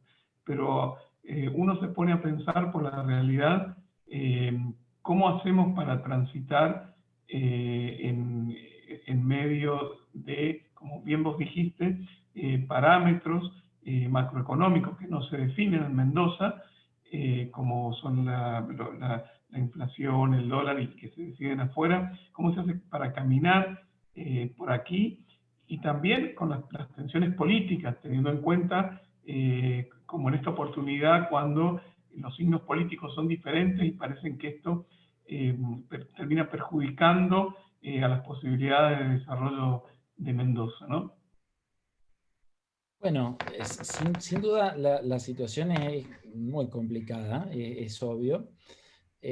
Yo lo que te diría es que hay que tratar de poner énfasis en el lado lleno del vaso. Por eso yo ponía mucho énfasis, fíjate, ante cada lío fenomenal aparece una oportunidad. O sea, Argentina viene cayendo la bolsa, el valor de nuestras empresas de una forma estrepitosa. ¿Qué quiere decir? Bueno, que están baratísimas y probablemente muy baratas, y eso genera oportunidades de inversión, tratándolo de vender bien. O sea, ¿qué quiere decir que el dólar esté altísimo? Todos nosotros somos muchísimo más pobres en dólares. La contrapartida de eso es que obviamente el costo laboral bajó enormemente, el costo de la tierra bajó enormemente, y eso vuelve a las empresas bastante competitivas, aún con el dólar oficial. Por eso yo orienté mi charla a decir, bueno, acá hay dos como cosas para hacer, digamos. El sector privado tiene muchísimas cosas para hacer, y el sector público tiene que tratar de, como no tiene fondos, lo único que tiene es algunas empresas, algunos terrenos y la posibilidad de concesionar, y eso es importantísimo. Entonces, lo que tiene que hacer es cómo tratar de tentar al sector privado para que empiece a gastar, para que la codicia le gane al miedo. O sea, la codicia ya la tenés porque los precios están baratísimos. Ahora, con esos precios vos tenés que tratar de hacer qué hacer para que entren. Entonces,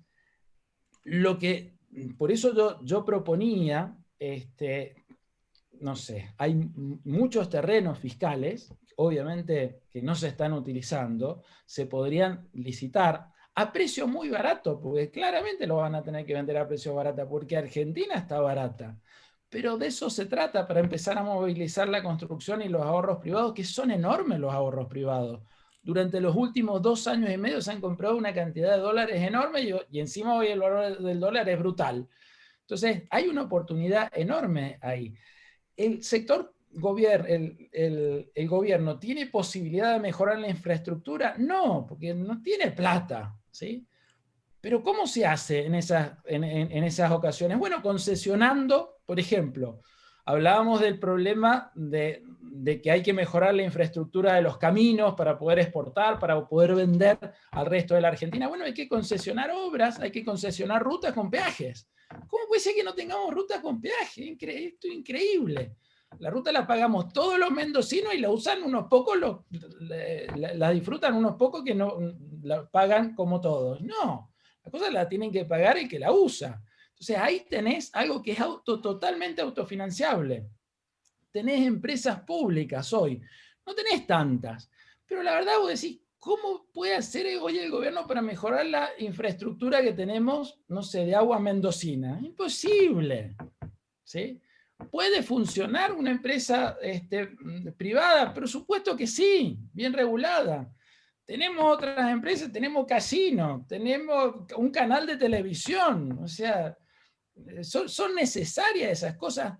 ¿Cuántas de las cosas que tenemos nosotros, si no tenés plata, qué hace ahí? Trata de venderla. Bueno, acá se generan plata, se generan negocios y encima se genera eficiencia. O sea, hay muchas cosas. Por otro lado, hay que estar pensando en el norte también.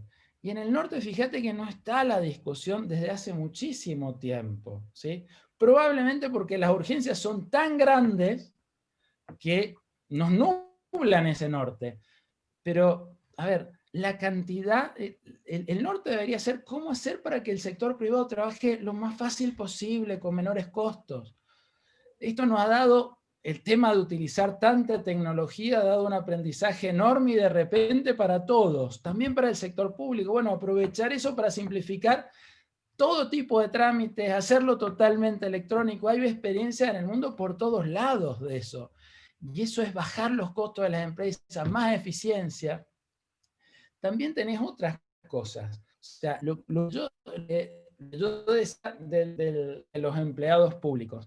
La verdad es que hoy, y siempre, digamos, no se premia al empleado público el que más trabaja, más gana, ¿sí? Que así debería ser, para que trabajen todos bien. Bueno, la verdad, en algún momento tenés que empezar a cambiar eso. ¿Para cuándo es? ¿Para los próximos 4 años? No, porque eso va a llevar muchísimo tiempo. Pero mira, hace más de 20 años la Fundación Mediterránea presentó un proyecto que puede ser bien, mejor, peor, discutible, ¿sí? Con ese mismo objetivo. Si eso, cambiándolo, dándolo vueltas, lo que quieran, se hubiera empezado a llevar a cabo, hoy tenías prácticamente un sector público con incentivos adecuados para empezar a trabajar. ¿Cómo puede ser que se hagan obras públicas y no se mida la rentabilidad que va a tener esa obra pública para la sociedad? O sea, ¿cuánto se va a beneficiar cuantitativamente la sociedad de cada obra pública importante? O sea, la verdad no es un problema del Ejecutivo, es también del mismo Legislativo. El mismo Poder Legislativo debería decir, che, a ver, demostrame por qué esa obra realmente vale la pena.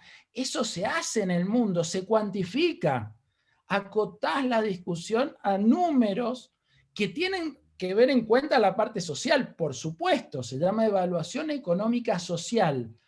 Bueno, Francisco asiente con la cabeza, porque los chilenos son expertos en esto, desde el año 60 llevan haciendo esto. Pero los chilenos y gran parte del mundo lo hacen. O sea, hay muchísimas cosas para hacer, ¿sí? Por supuesto, eso no implica que no tenemos un problema macroeconómico enorme, ¿sí? Y ojalá lo solucionemos, ojalá, pero no depende de los mendocinos. Ahora, las cosas que dependen de los mendocinos también son muchas, y hay que trabajar en eso, sea el contexto que sea. Gracias, Gustavo. Carlos, escuchando y mirando, escuchándote y mirando la realidad nacional, da la sensación de que Argentina va como en un movimiento pendular desde un modelo de país hacia otro modelo de país, y esto nos impide avanzar. ¿cuánto espacio crees vos que hay en la Argentina? No digo para un pacto de la Moncloa, que no tiene nada que ver, es otra cosa, pero sí para un acuerdo estratégico de los, no sé, de los 5 o 10 grandes puntos que necesita este país y que nos podamos poner todos de acuerdo, la dirigencia política y económica de acuerdo para salir adelante. ¿Tenemos margen para esto? ¿Podemos pensar en ese gran acuerdo que deje atrás las diferencias y nos vinculemos por lo que estamos, por lo que coincidimos, que es que queremos que el país salga adelante? ¿Hay margen para eso? Hay margen, claro que lo hay, siempre lo hay. Es difícil por una cuestión muy simple. Yo dije que el solo hecho de tener instituciones que están funcionando, a pesar que los dirigentes no estén a su altura, y de que tengamos dos coaliciones conformadas a través y a lo largo de la historia que expresan las distintas ideas políticas de la Argentina, eso perfectamente podría lograr consensos, acuerdos y estrategias, pero compartidas. Pero hay un problema, Raúl. Es el problema de que lamentablemente cada una de esas coaliciones tiene un sector minoritario, pero enfático, extremista, fundamentalista, que es el que casi siempre se termina imponiendo. Aquel que por un lado ve en el otro al enemigo, aquel que no quiere contaminarse con lo que el otro hacía, porque históricamente hizo mucha macana. Acá lo que se trata fundamentalmente es que los sectores moderados de la Argentina y de ambas coaliciones que expresan la mayoría puedan imponerse sobre los sectores fundamentalistas y minoritarios, pero que sin embargo son los que tienen más fuerza conceptual y están más convencidos. Hay que correr la política hacia el medio en las dos coaliciones. Si se corre en uno solo, no hay ninguna posibilidad de un acuerdo. La única posibilidad es que ocurra en los dos. Ejemplo concreto que te doy a vos, aunque sea un tema menor, el día que empezó la pandemia y se juntaron el principal dirigente de la oposición hoy, cualitativamente por la cantidad de apoyo que tiene, que Horacio Rodríguez Larreta, y el presidente de la Nación, fue el momento en que ambos subieron 30 puntos en la estima popular. Cuando ambos depusieron las actitudes negativas, esa alianza constitucional, que ni siquiera tiene que ser de gobierno, sino de acuerdo político entre instituciones diferentes, logró un apoyo como nunca en los últimos 20 años ninguno gobernante habían obtenido. Llegaron hasta el 90% de popularidad Larreta y Fernández. O sea que tenés instituciones, tenés el apoyo popular y tenés tendencias hacia el centro que lo pueden imponer porque la gente lo quiere. Sin embargo, ¿qué pasó después? Y que las tendencias centrífugas o el avanzar hacia un extremo y otro, es como que hay un sector pequeño que molesta al sector mayoritario y le impide sentarse en la mesa de todos. Están dadas las condiciones, pero primero se necesita una lucha política muy grande para que los sectores moderados, que son la mayoría, le ganen la partida política a los sectores extremistas que son la minoría, pero que sin embargo hoy por hoy tienen fuerza política. Eso es lo que impide que hoy en la Argentina no tengamos el acuerdo que por lógica ante una pandemia y ante una crisis económica tan gigantesca tendremos que tener. ¿Qué tenemos que estar discutiendo por otras estupideces? Hoy tenemos que estar discutiendo nada más que sobre eso, sobre cómo solucionamos la crisis económica y cómo solucionamos la crisis sanitaria. Todo lo demás secundario. Sin embargo, hay sectores que están haciendo leña del árbol caído y están trabajando imponiendo sus peculiares concepciones. Un brutal viraje hacia el centro de la escena política es la única forma de construir un acuerdo que la sociedad clama a gritos. Bueno, gracias, Carlos. Y Marita, te pregunto como para ir cerrando, gracias por la atención de todos ustedes.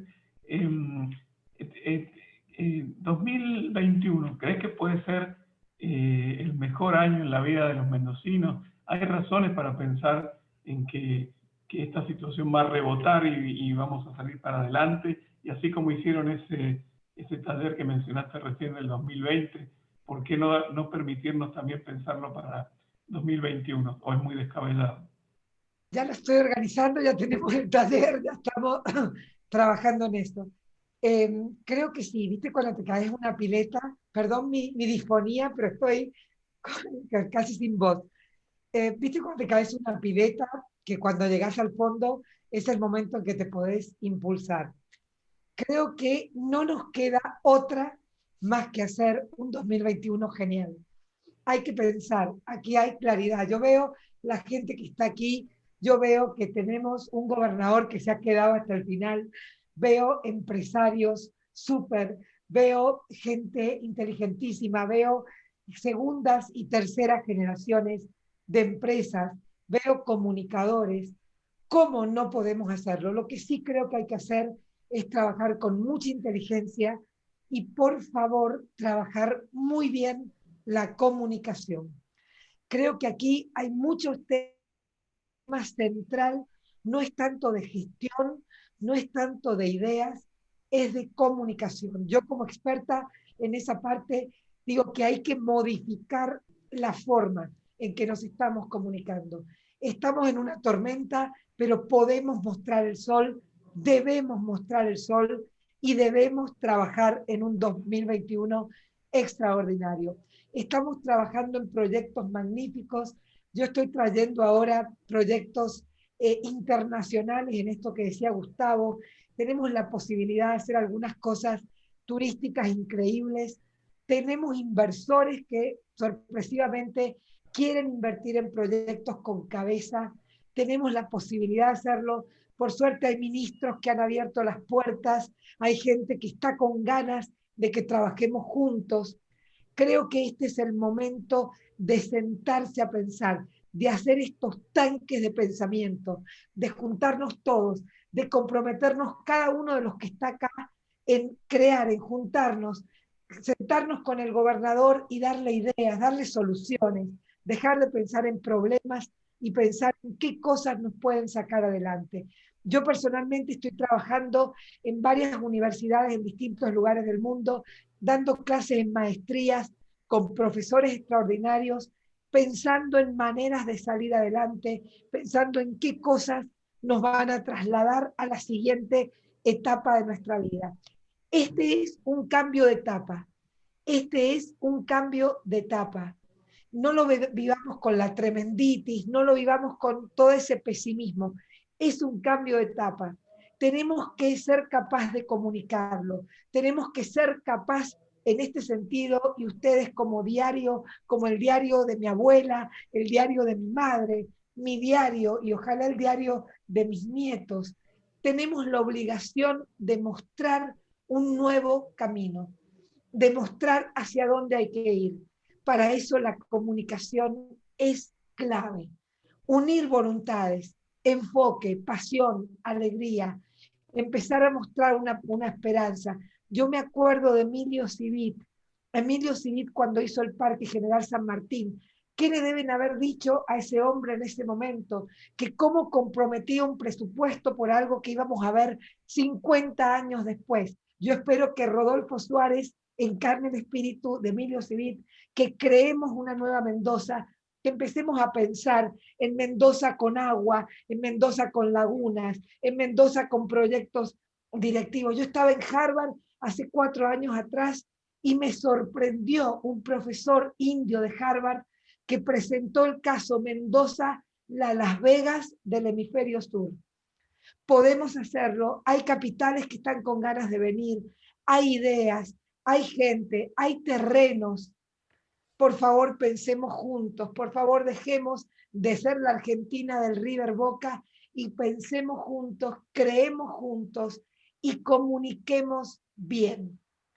Creo que muchos grandes proyectos, muchas promesas de Rodolfo, que yo adhería totalmente, no llegaron a buen puerto por un tema de comunicación. Entonces tenemos que comunicar bien. El optimismo se gestiona a partir de una comunicación exitosa. Así que unamos voluntades. Acá hay personas que podemos hacer cambios. Acá tenemos dirigentes empresariales, dirigentes sociales, pero enormes, enormes, que yo tengo una gran admiración por ellos. Si juntamos cabezas y voluntades, yo creo que Mendoza puede disparar el 2021 sin ninguna duda. Bueno, Marita, muchas gracias. Bueno, vamos redondeando. Muchas gracias, gobernador, se quedó hasta el final. Bueno, obviamente le agradecemos especialmente que se haya quedado hasta el final, que haya participado, que haya compartido este panel. Obviamente a los panelistas, la verdad que es un lujo, todos los que nos vieron, y a la gente también que se quedó, a los invitados hasta el final, también a los que se tuvieron que ir por razones de agenda, se nos extendió, pero creo que fue una exposición muy jugosa.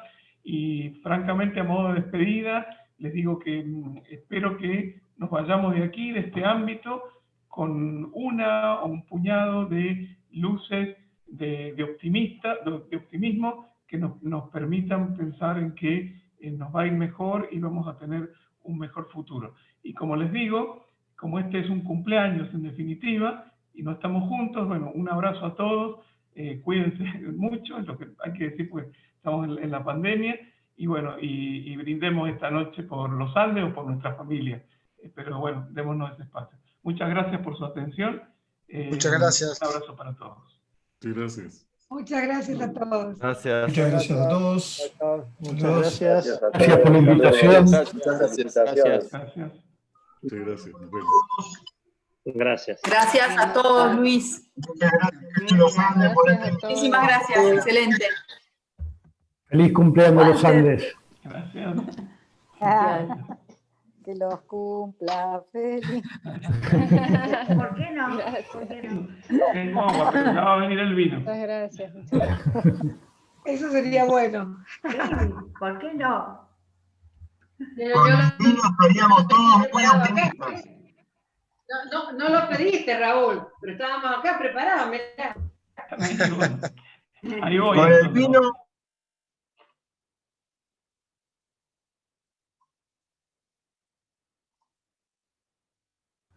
Gracias por la invitación, muy buenos los expositores. Marita, me ha encantado escucharte y gracias por todo. Adiós. Adiós, adiós. Muchas gracias. Hasta luego, gracias. Hasta luego. Chao, chao, gracias. Feliz cumpleaños y hasta luego. Gracias. Hasta luego, muchas gracias. Gracias. Chao, Gustavo, muchas gracias. Adiós. Gracias por la invitación. Feliz cumpleaños, los Andes. Gracias, Raúl. Muchísimas gracias. Feliz cumpleaños. Gracias, Claudia. Claudia. Gracias, Raúl. Gracias. Gracias. Juli, Claudia. Besos. chicos.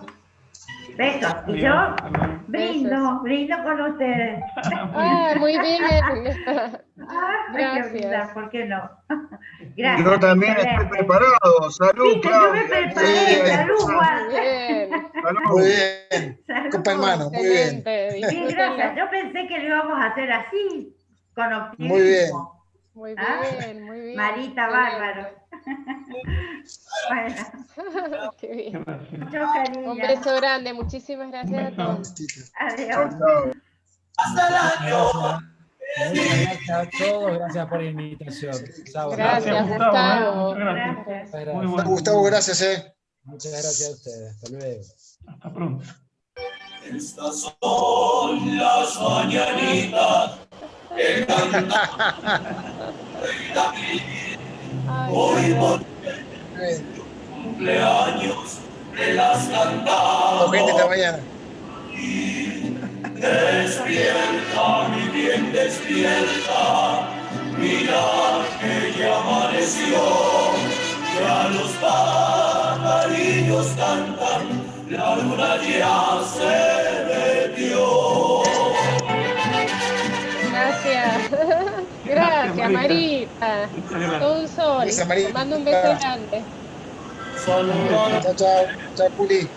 Chao, Chao, Raúl. gracias. Hasta mañana. Chao, hasta luego. Chao, hasta luego. Adiós. Nos vemos. Chao, hasta luego.